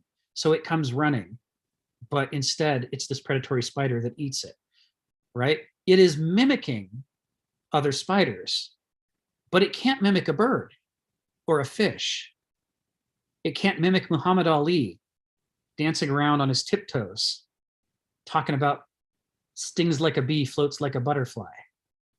But a person not only can do it, but I think we've all had the experience in our lives at some point where someone does an impersonation that's so hilarious and on point that it is addictive and enticing to us. And even though we can't do that impersonation a half as well as the person just did it, we can't stop ourselves from doing it after them, because we're all called to mimic the role. You know, do your best dog bark, do your best horse neigh. What, you know, maybe we can resist a certain number of these impersonations, but for each of us, there's some small collection of impersonations that touches the child inside us and makes us want to flap our arms, or, you know, wriggle around on the floor, or, you know, say, hey, hey, boo boo, I'm smarter than the average man. There's something, right? There's some repertoire in our list that we just want to do it. We want to be that character. And he's trying to allude here to the fact that, you know, even a pharaoh, most mighty among the Egyptians, there is something very human and childish in the ego of a human being that makes him think, I'm going to make the mysteries of the universe look like they have my face. And I'm just sure everybody will be fooled and they'll all believe it. And they'll treat me, moi, as though I am the quintessence of the mysteries and authorities of nature, right? Phil's talked about the song, or is it Donald that talked about the song? C'est moi, it is me, it is I who am the greatest, the most marvelous, right? And so appropriating the authority of nature, this is that phrase, Phil, out of what you said, is what recalled to me this parable of his, which gets right to the human condition. And all this stuff about nomos ought to mimic logos if we want to harmonize with the logos, but often we get so egotistical that we forget about the logos, and instead we try to make the nomos imitate our own desires so that people will do what we want them to do instead of what would align them with the cosmos. There's this same childish dress up involved. Deep underneath all the multi-syllable words and committees and, you know, departments and police departments, there's just a little kid under here going, believe me, I am totally this thing that I'm not, and I will make you believe it. All right, on to the next. Oh, Stephen, go ahead, and then we'll go to the next paragraph. Yeah, I was going to say that was very quite theatrical. I loved it. Oh, thank you, Jenny. Yeah, I was just going to say that this has been one of my observations, you know, when you look into, say, Ayn Rand's idea, even if you disagree with her vastly on everything, she, at a young age, saw the communist revolution in Russia. And there was this attitude of Soviet committees, we will command. We've gotten rid of the Tsar. This is a new era. Our world is just going to blossom. And it didn't. And there's this huge attitude with modern people of a push button culture. And this is you know, this is joked about in cartoons like George Jetson and that all I have to do is push a button, I'm going to get what I want. I remember listening to a lecture in an existential lecture, and I walked out into the hall and looked at the candy machine. And I thought, well, this is a nice little box, and it's got all these nice little bits of candy. And I'm thinking, my God, I just think about pushing the button and putting the money in. But somebody has to stock that candy machine to keep it going. Somebody has to keep it in repair. Somebody has to make all the candy that gets there. Somebody has to transport it. Even then, somebody has to make the money that's in my pocket with which I command the machine. And I was thinking, well, you know, one day you might see the downfall of civilization. It'll be a broken candy machine with no with no candy in it, and a world with no money anymore either.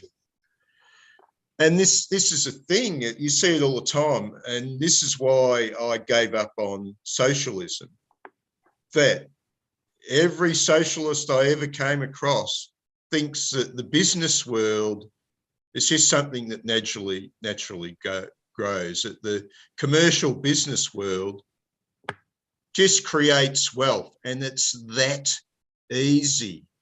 And Ayn Rand, of course, saw that the entrepreneur, the successful entrepreneur, and creating a world of material wealth is such a delicate balance. It's not easy. The only reason we get it is somebody is so driven to produce it. And most of those people end up being failures. We don't go to tax the failures, we go to tax the winners. And yeah, that's the whole thing. When we look at the voter today, they look at the US Treasury as a huge candy jar. Give us the candy, please. The only reason we're not getting candy from the US Treasury is some mean person is denying us. And like kids, once they grab all the candy, they'll satiate themselves. They'll be lying around the empty candy jar. And when they get hungry, they'll wonder why there's an empty candy jar there. What's happened to all the candy? And this is the thought which predominates in the modern world with the average person. Yeah, and it's because we cultivate people that way. We're hoist on our own petard. We want generations of people who are useful to society, but not disruptive to society. We want them to follow orders, but not question things too much. We want them to obey the systems, but not to think that they have a right to create the systems or to change the systems. And that creates a certain kind of passivity as a deep principle in the character of the person. And as a result, it does make it convenient in the short term for, minimizing disruption to vested interests. But what it does in the long term is it creates people who lack any experience or understanding of what it takes to create all of these frameworks to begin with. And it's not just among consumers that you see it, and it's not just among, Soviet bureaucrats that you see it. You also see it among capitalist CEOs and libertarians. It's the interesting thing is that both libertarianism and fascism and communism and most modern forms of socialism I've ever seen, what they share in common is that they're all forms of modernity. They're all modernism. And they all think that this thing is some kind of a system, that it can be best described in terms of numbers and algorithms and so forth. Now, they may believe, like a libertarian does, that these systems had to evolve and that the actions of the marketplace are a substitute for the evolution of nature, and that they appropriate nature's authority of evolution and apply it to economics. But in doing so, they're doing the same thing as the Pharaoh who put his face on the Sphinx. They're claiming to have a natural authority that they don't have. What they actually have is a mechanistic system. And it is different. It is in some ways the opposite of the Soviet bureaucratic system, in which they believed that human beings had the capacity to know what everybody in their society would need for the next 5 years and could write it all down as a great master plan and then just execute the plan like ticking off a box. Right? I mean, we can all see the fallacy of doing that, which is that an enormous amount of what it takes to survive in the world isn't known in advance, right? We don't know we don't have perfect knowledge. We can't make a perfect plan. And we especially can't make a perfect plan prior to starting to carry it out. The enforcement, and I'm agreeing with you on this part, Stephen, about the Soviet system and what's wrong with it. The attempt to make a plan in advance and then mechanically follow that plan to the end suppresses symathesy. It is an approach in which you say, we don't want to learn together. We don't want to listen to what's happening moment by moment, day by day, second by second. We want to decide in advance what the outcome will be. And then we're going to build a machine of a plan as though we were right about everything and nothing would ever change. And then the machine must not be stopped from running until it reaches its conclusion. And if we disrupt it in any way, then we're not rational. We're backwards, we're primitive savages, and everything will fall apart. And so we must mindlessly carry out the logic of our plan. This is what Hannah Arendt critiques in her essays on totalitarianism, when she says part of what characterizes totalitarianism is a relentless obsession with the following of the logic of the premises and the plan as though that is a virtue instead of a vice, as though blinding yourself to what's happening around you, as though refusing to adapt to changing circumstances were a virtue, right? They suppress that. And they say, we must follow the plan. And so you can see in advance what's wrong with that. It's easy to see what's wrong with it. It's ultra-rationalist, it's ultra-noetic, ultra-modernist. But the same is true of capitalism. Capitalism just does it the other way around. Capitalism says, since plans are stupid, let's have no plans at all. And we will not measure the happiness or well-being of our people, or whether our water or air are clean, or anything at all. And instead, we will turn loose a bunch of noetic-minded ego monsters to go do whatever they want. And whoever manages to get the most tokens can enforce their will more than everybody else can. They can buy and sell legislators. They can change the law. They can become a gravity well in what was supposed to be the level playing field of the idealized marketplace. And if they get rich enough, they can become a black hole that nothing can escape from, so that they become massive distortions in the fabric of the theory of capitalism. But the theory of capitalism will continue to pretend that none of that is happening, and that we're all on an equal playing field, and that at any moment, anybody could be the next entrepreneur who thinks through the brilliant solutions to society and somehow magically will not be suppressed by his competition. We're just going to pretend all of that because our theory works if we disregard the reality of what actually happens in the marketplace.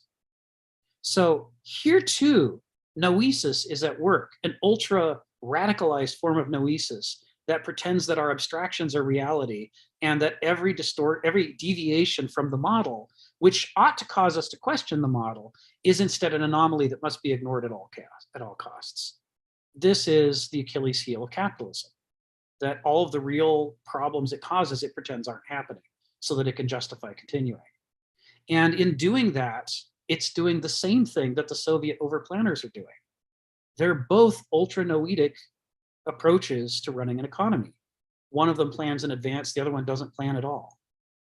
And each of them thinks that their theory proves that since it ought to work out if everything went right, that therefore it does work out.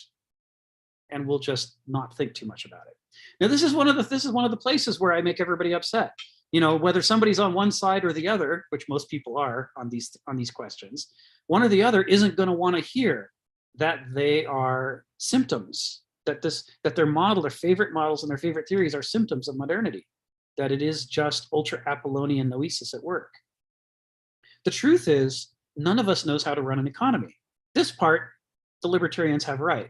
Right? That you can't overplan this because we don't know what we're doing. It's the levels of complexity involved in figuring out what people need are just well beyond any mortal comprehension. Nobody can figure this out. We have to learn as we go.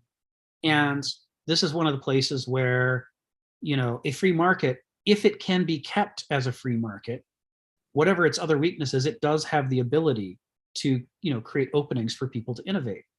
But when it doesn't act as a free market, it instead suppresses that innovation and kills it.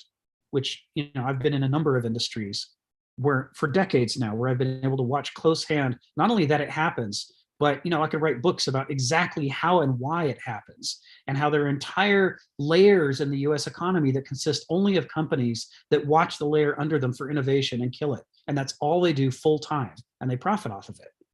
And that none of that is in the theory that the libertarians talk about. It's not supposed to be happening, but it is instead a part of the basic architecture. So here again, which is real? Our beautiful dream of an idea that has all this great logic to it, or what is actually happening in the world, even if it violates our theory, even if it makes us feel uncomfortable? And to the ancients, it was obvious what is truly natural, not what is pretending to be natural, but what is truly natural is valid, because the cosmos has managed to go for billions of years, and we've never made anything that's managed to go for billions of years, or millions of years, or thousands of years. Our creative works are not on that level of competence. Therefore, we don't have that level of authority. Therefore, nature is above us, right? In the levels. First nature, then the gods, then human beings and their beautiful theories that don't actually work out in practice. So let's go to the text. This is the last paragraph of section A. I'm excited. We're going to be able to move on to section B either next time or today, depending on how long it takes us to get through this paragraph. This paragraph has juicy, juicy, juicy stuff in it. So let's talk about it. Nature, as well as being the domain of mutation, which is the word aliosis, the Greek word aliosis means othering. So he says the domain of mutation, aliosis, or becoming other, is also the realm of what is intrinsically valid or true in itself. And here he's going to give us, in this paragraph, 3 short Greek phrases, one of which we know and take for granted, and the other 2 of which most of us don't use in everyday life. It's not in pop culture. Per se. Everybody says per se. But what it actually meant to the Greeks, or, what it meant in its original form, is in its own right, which I think per se is Latin, perhaps. But the Greek is he auto. He auto. In its own right. Nature is the realm in which things are true in their own right, which makes them true per se. They're valid per se. They don't need a theory to prove that they're right or valid. They don't need logic. They don't need a human authority to bless them. They don't need a God to bless them. They are true in their own, in and of themselves, intrinsically. And in this distinction, following up on the discussion we just concluded, an important thing is to understand that this is not true of any human construct. Nothing people make is true per se. Nothing we make is valid he auto. Not the grand, glorious 5-year Soviet plan, and not the theories of the free market. These are all human constructs. Therefore, they are all noetic products. Therefore, none of them is true per se or he auto. We can guarantee that they're riddled with flaws because they're human constructs. We must not give them our allegiance. We can use them where they're useful. We can adopt them. We can add them to our toolkit and apply them where they're relevant, but we have to be able to put them down so we don't become the man with the hammer. Because this is not the realm of the logos. This is the realm of the nomos. Only when we're in the realm of the logos, the realm of phusis, can anything be true, he auto, or per se. Then says, for the Greeks, an acutely critical sense permeates all discussion and thinking. Because if people are talking, we are not in the realm of the logos. So you can't take anything anybody says as true. There may be aspects of truth. There may be the intention of being honest or objective. Even unconsciously, they may all be aligned to be doing the best they can, but because this is not the natural realm, it is full of errors, and our job is to find them and fix them and to try to make things better. The human realm must be a realm of constantly looking for the defects and replacing them with something better, because it is not the realm of the logos. It does not have a harmony driving it the way that the natural world does. And so we know that the problems that are in it are going to become the source of tragedy in the future unless we find them and fix them.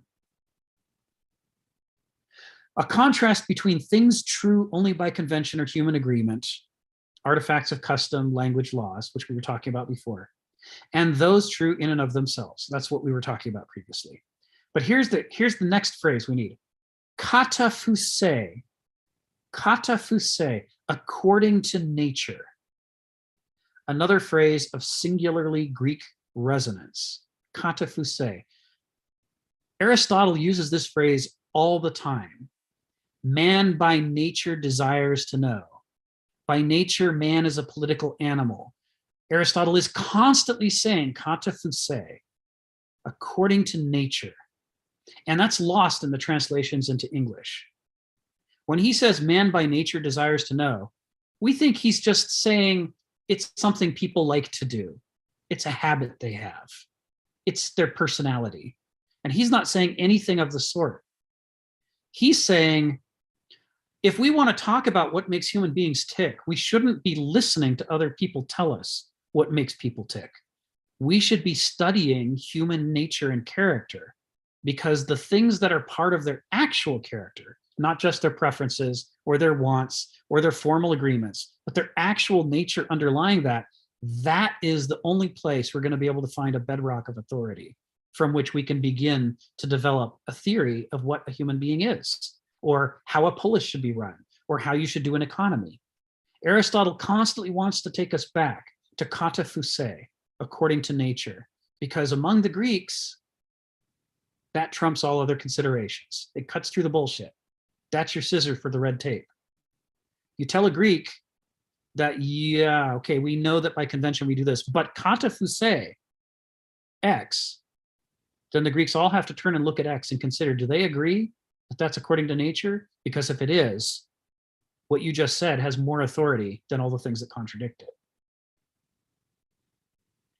To modern, katafuse is almost meaningless. Okay, so a tree grows there, whatever, I don't care. Cut it down. It's in my way. As William Blake says in his famous letter, where he says, as a man is, so he sees, he says to some people, a tree is just a big green thing that stands in his way, right? To a modern, nature has no authority, but to an ancient, it is the ultimate authority. It is the end of the argument. It is, or at least the pivot point where the entire argument changes. Because if it's true that this thing is true katafuse, then we have to reconsider everything else we've been saying so that it harmonizes with that thing that is katafuse. Nature is the thing that we suffer as a pathos and have to harmonize with. It's not the thing that we get to tell it what to do and make it our own. Because to do that would be to try to carve your face onto the Sphinx. It would be to try to lash the tide and tell it to go out or come in. It's futile. It's hubris. And what does Heraclitus say about hubris? More needful to extinguish hubris than to extinguish a blaze. If your house is on fire, but you're a raging ego monster, get somebody else to put out the fire. You better work on your ego, because you could make this fire so much worse with your need to be the center of attention, right? This is the entire work of films by George Romero. Every zombie film he makes, it's made, no matter how dire the situation is, some raging ego monster walks in and makes it worse. Me, I.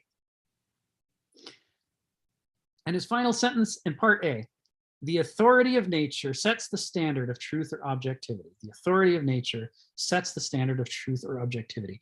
To be natural is to be valid.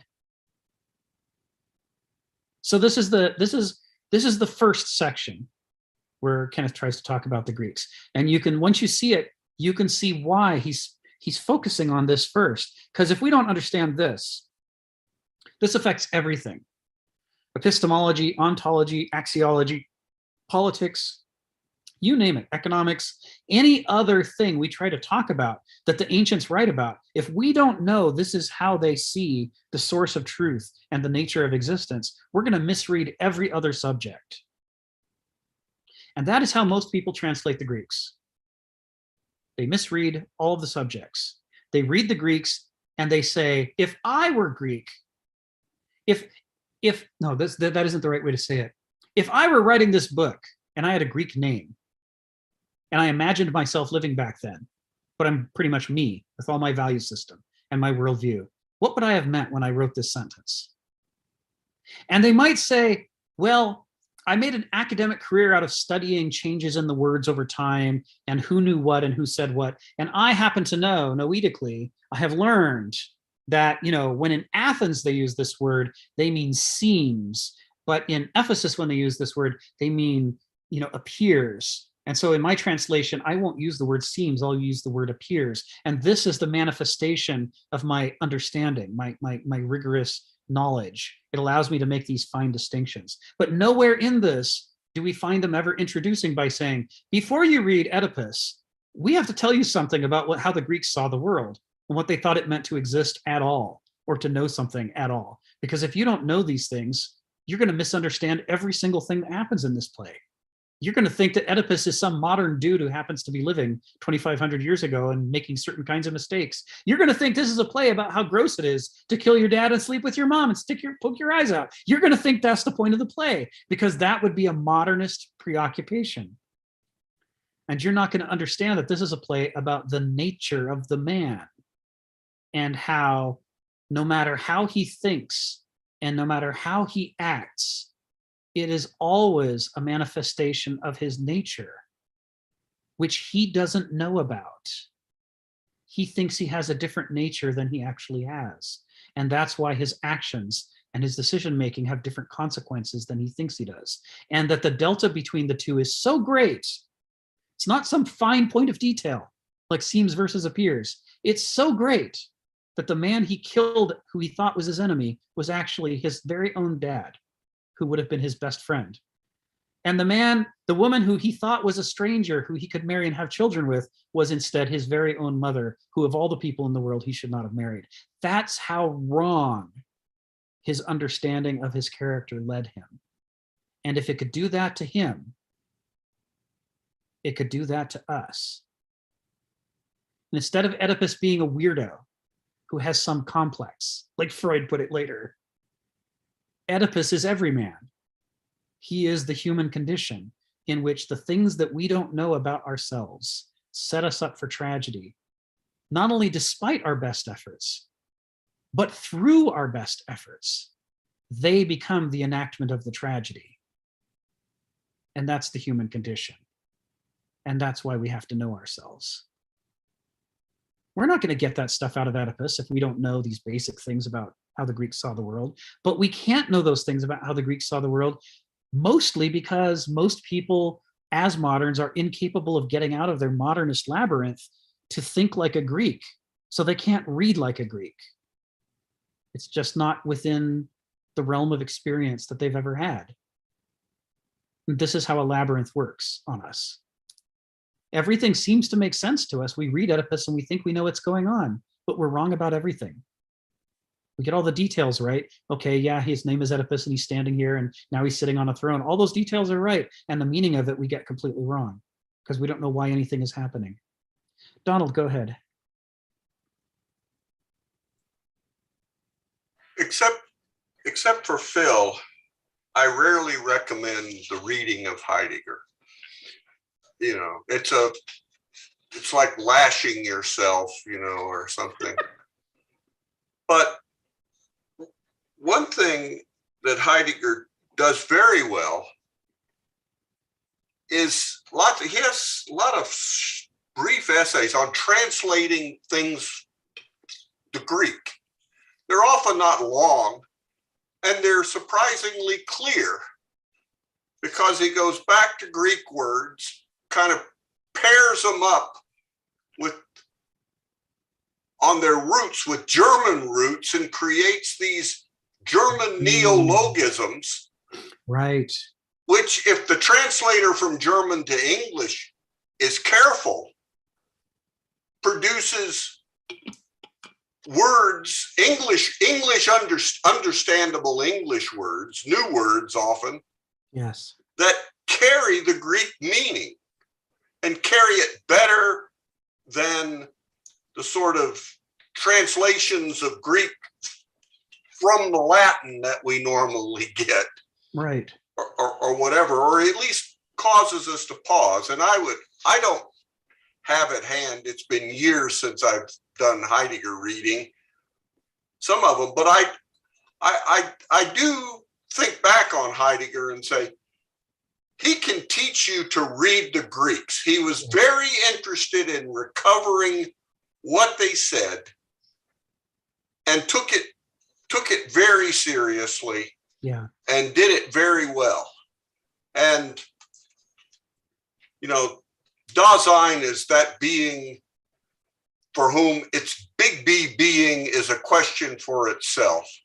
And you can think on that, but there's a lot of other stuff that was maybe prosaic that was building to his, like Sein and Zeit, but it's good for learning to read the Greeks like Kenneth. And I have no idea if Kenneth reads Heidegger or not, but he's read some. But I think his treatments, his translations of Heraclitus he has an unpublished book on Heraclitus, because I have a copy of it and I read it. Oh, don't go do that. You probably have one too. I only have one of his Heraclitus books. I don't think I have the unpublished one. Well, I don't know. I'd have to go through all my stuff, but it does show. It does show. His readings of Heraclitus are very, very much similar to Heidegger's. Yeah. And a lot of this, what did this mean? Because you can't often just go to something like Little and Scott or something like that and look up the word. Right. You have to then you have to look up all the passages that they showed and see what they're talking about, what the context is. Yeah. Enough. We've done a great job in this class of trying to get people to think more Greek-like, and part of that means thinking about these words differently. And it's often very helpful when you can just leave them as transliterated Greek. Yes. So.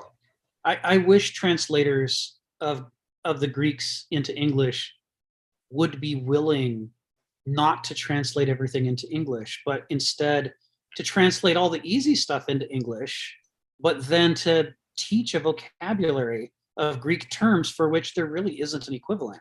Because if they would do that, it would be so much easier to talk about these things. And I especially want that with Hegel in German, because the attempts to render Hegel's short, succinct, if sometimes cryptic German distinctions into equivalent one-word English translations is batshit. I mean, not to put too fine a point on it, but trying to distinguish the idea from the notion, what the holy hell? That is not the distinction between Begriff and Verstand. But, the translator was determined there wouldn't be a trace of German left by the time he was done. Even if no one understood what he was talking about, at least it would be in English. That's what the professor that I took Plato with said, that by the time, because we used the Benjamin Jowett, the old translation, he says, by the time Jowett was through with Plato, there was very little of Plato left. Right. But it was beautiful English. Beautiful English. You could read it and tell yourself, now I know Plato, even though, no, in fact, now you know Jowett. There was another translator, Reginald Allen, that I liked for Plato, that often had discussions of all the technical terms, gave the word that he was going to translate the philosophical terms into, and say that these would only appear in his translation when they were a translation for this Greek term. So he established a rigorous one-to-one mapping. Yeah. And that's very helpful. Not as helpful maybe as knowing Thucydides or something like that. But Thanks, But Tom. yeah, the translation has a problem. Heidegger is very good at neologisms that he explained well. German is so good at that. Yeah. Well, English is pretty good too. It's not as good as German. German, you can just like Slap them together. glue these things together until you've got words that are, you know, a sentence long. Well, but they say exactly what you mean. Right. Yes. Yeah, it's a recurring problem. And of course, you can understand why most people feel like it ought not to be so hard to read Oedipus Tyrannus. Why should I have to do all that work? I can read a play in English and it isn't all that work. Why can't the translator just put it in English and then I'll read it and then I'll know? And it's because they can't conceive of the idea of how limited their ability to think is by the language they're using. The idea that other languages can say different things that are hard to say in English is an unthinkable idea to them. It's like they have to see it in action before they believe it. Yeah, I read an article this last week about the pros and cons of Shakespeare in simplified English. Oh, God. To make him accessible. Oh, God. No. Dude, and that's a case where a small glossary is sufficient. Yes. Yes. But, yeah. Okay. Well, I'm not even going to talk about that. James, I see you got your hand up. Let's go ahead. Yeah, I was wondering, there are different readings of Oedipus Rex, and that the man is fated, right? And he can't change his fate. And it seems like that's what happened. Perhaps, we're reading about the Greeks, but that was pre-Socratic, right? Pre-Socratic Greeks. And with Socrates coming on the scene and Euripides, taking on that same project of rationalism, and Nietzsche does blame the whole trend, the Western tradition that has led us to modernism on this kind of rationalism, right? Platonic rationalism. Right. Right. So isn't Nietzsche also criticizing Hegel for that kind of, continuation of that modernist thinking? He is. And when he does that, he's really turning the knife in Hegel's back, because that was what Hegel criticized Kant for. And of all the criticisms Hegel would least like to hear is that he too was to blame for the ultra-rationalism that followed.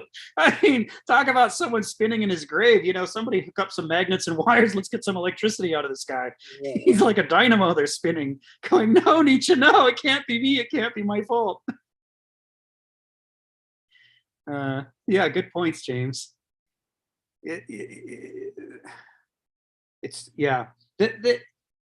It's hard for us because for many of us, our very first encounter with philosophy is Socrates. The story of Socrates dying for the truth, dying for wisdom, dying for philosophy is such, and I mean this in the best possible way, a dramatic adolescent story that it's natural for adolescents to hear it, be moved by the drama, and then say, I want to be a philosopher.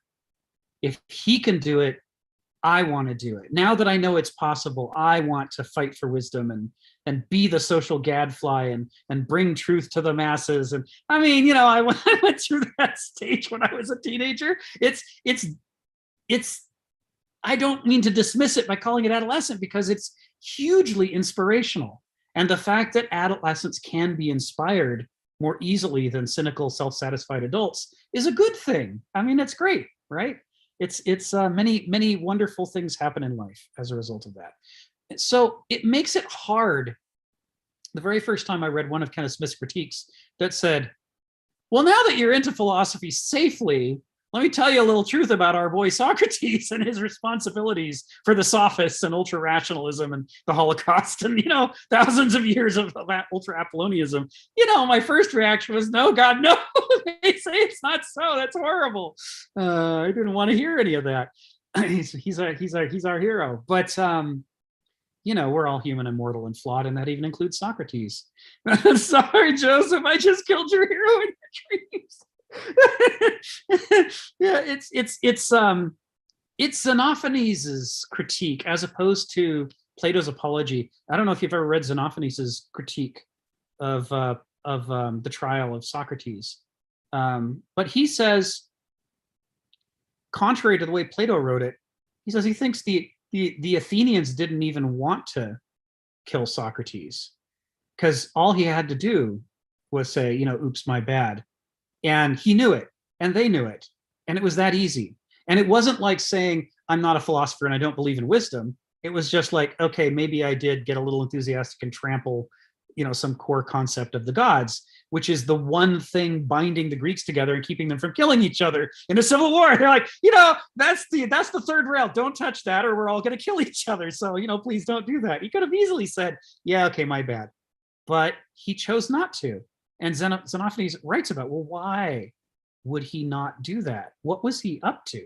Why did he decide that he would rather, not that he would rather die than lie? This isn't like Galileo and the Inquisition. This is, this was an easy choice that didn't involve repudiating the truth, but he deliberately chose the path of death. And one of the arguments is that to the Greeks, we're going to talk about, in the next section B, we're going to say which we'll talk about next week. It's going to be custom and nature, aristocracy, and philosophy. It's going to be talking about Aristoi and the duty of Aristoi to be philosophical and what that meant to the Greeks. And as part of that, one of the things that came out of their warrior culture is that they were ashamed of being afraid of dying, right? Because if you're afraid of dying, people can manipulate you to do the wrong thing just by threatening your life. They said to be aristic, you have to be willing to die for what's right. Not because it's noble per se, but, as I said per se, now I've got to go back and reread that sentence. But because you don't want to have a leash on you that can prevent you from ruling yourself.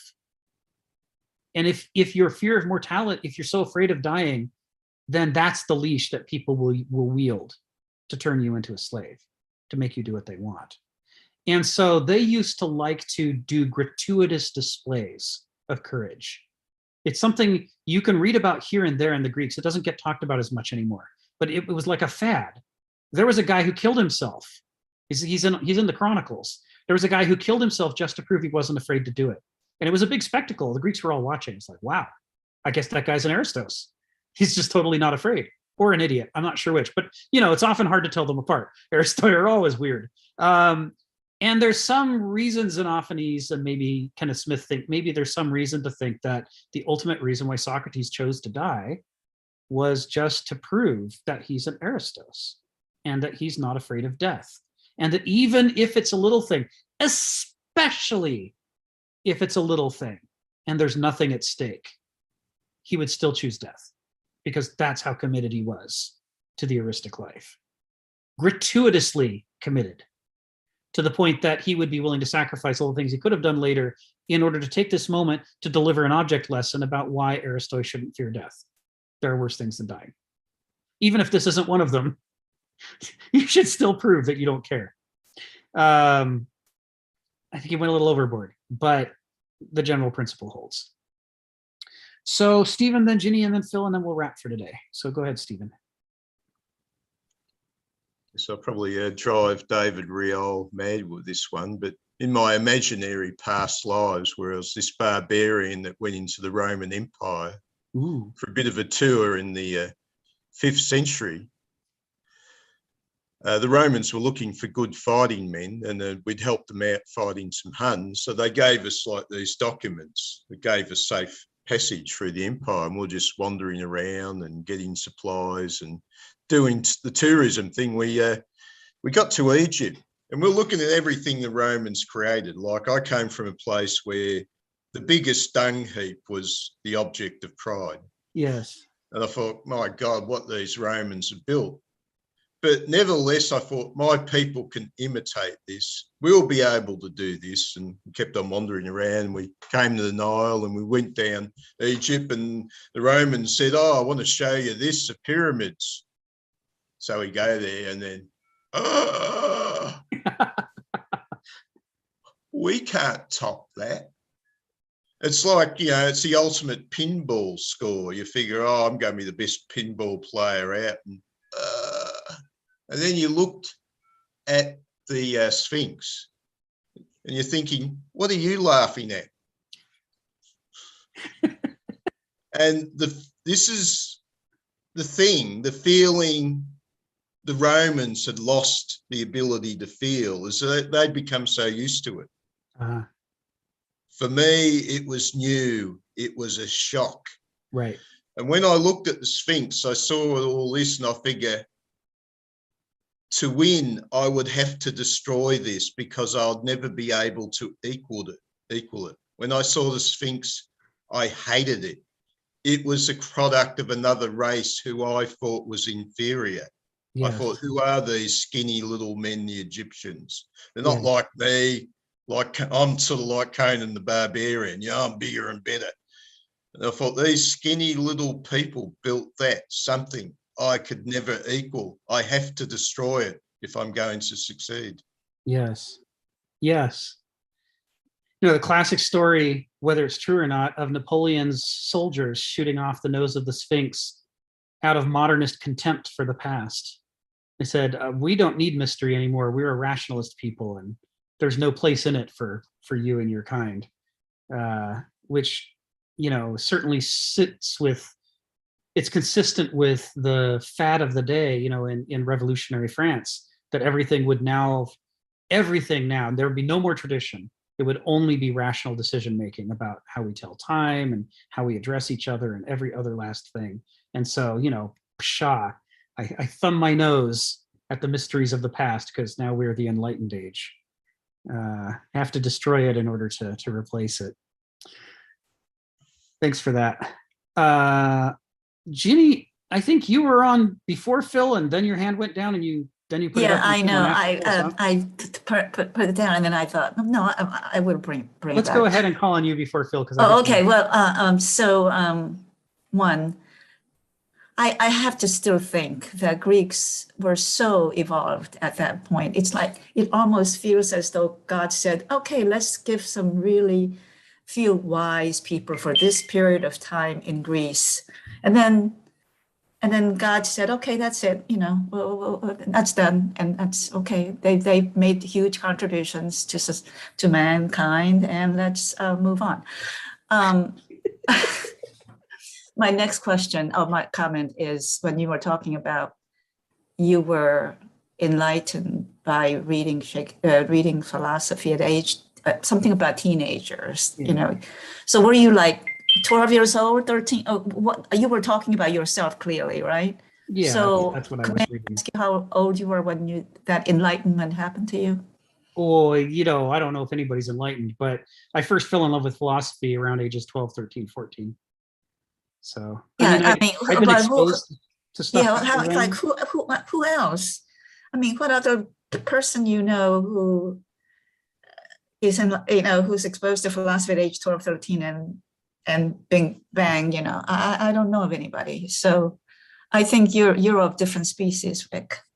It's just a sign of how dysfunctional my home life was, that I would seek any escape, including philosophy. I mean, to be a modern who embraces philosophy, you got to be pretty desperate.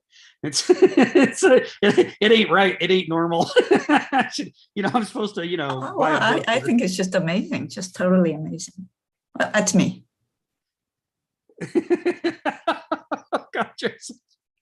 I won't tell you what Joseph just texted me, but he made me laugh. Okay, Phil, go ahead. Like the comment that put the finger on Socrates as essentially initiating the possibility for modernism. Right. I wonder whether that could be debated in this sense. Oh, sure. Because the oracles said that Socrates was the wisest man in the world, right? Yes. And he answered that, Well, no, he said no one is wiser than Socrates. okay, no one is wiser than Socrates. And his answer was, in a sense, he couldn't quite figure it out, except that maybe he was the wisest because he didn't know anything. He knew that he knew nothing. That's right. He knew that he knew nothing. Okay. So if you took that seriously, then in a sense, maybe he didn't die by sticking to his wisdom of, like, say, knowing something. But he would then die because he really defended not knowing anything, that he didn't know anything, which means that he is dying for, in a sense, the negative. Uh-huh. We shouldn't quite call it a negative in this sense. The possibility of something that has not yet emerged.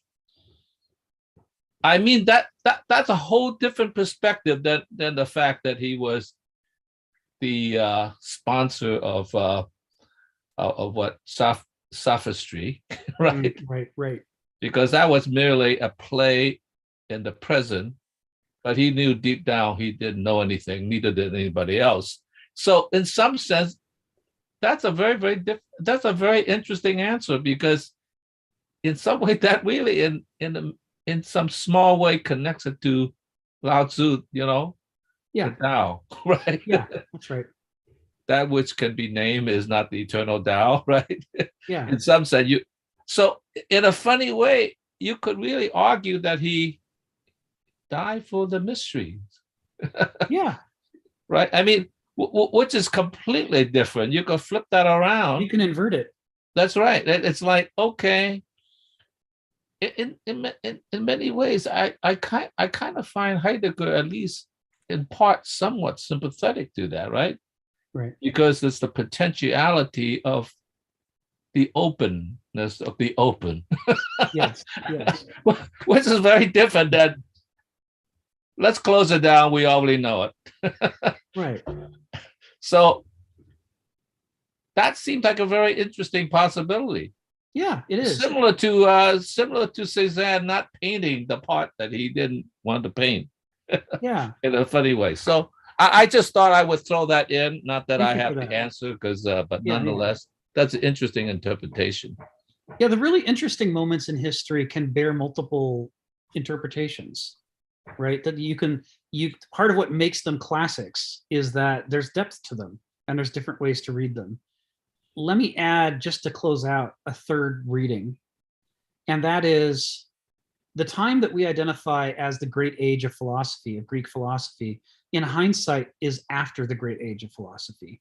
It's certainly after the great age of Greek civilization, because it's during the Peloponnesian War that we're getting Socrates and Plato, and afterwards Aristotle, who leads into the conquest of the Greeks by Alexander.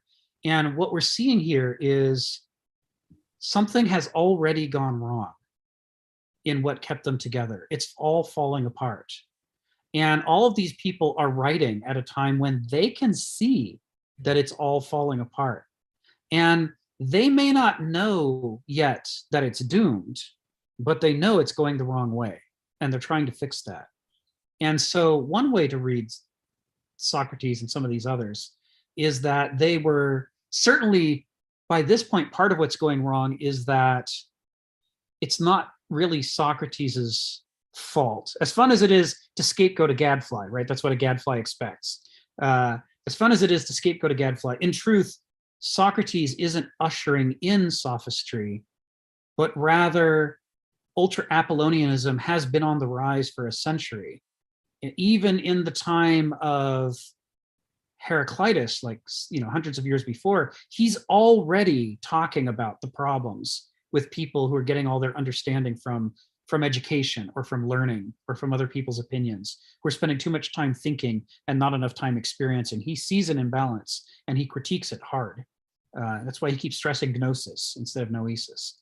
He thinks they've gone too far. Later, by Socrates' time, the whole society's gone so far that you've got Athens saying it's really nice to have all this money that people gave us during the Persian War, and that they're still giving us even though the Persian War is over. So we're just going to keep demanding they give it to us just in case. I mean, you never know. Someone might attack us. You don't know. It'd be a shame if something bad was to happen to your polis now, wouldn't it?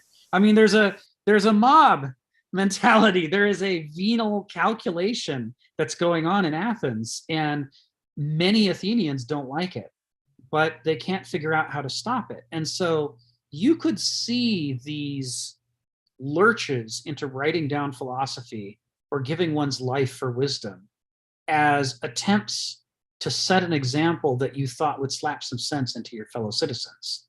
If you didn't know that this was it, this was the big historical decline, if you thought maybe you were just off the tracks a bit and maybe somehow you could, by main force, get it back on the tracks, these are the sorts of things you might try, right? You make a list of what you might try. These are on it.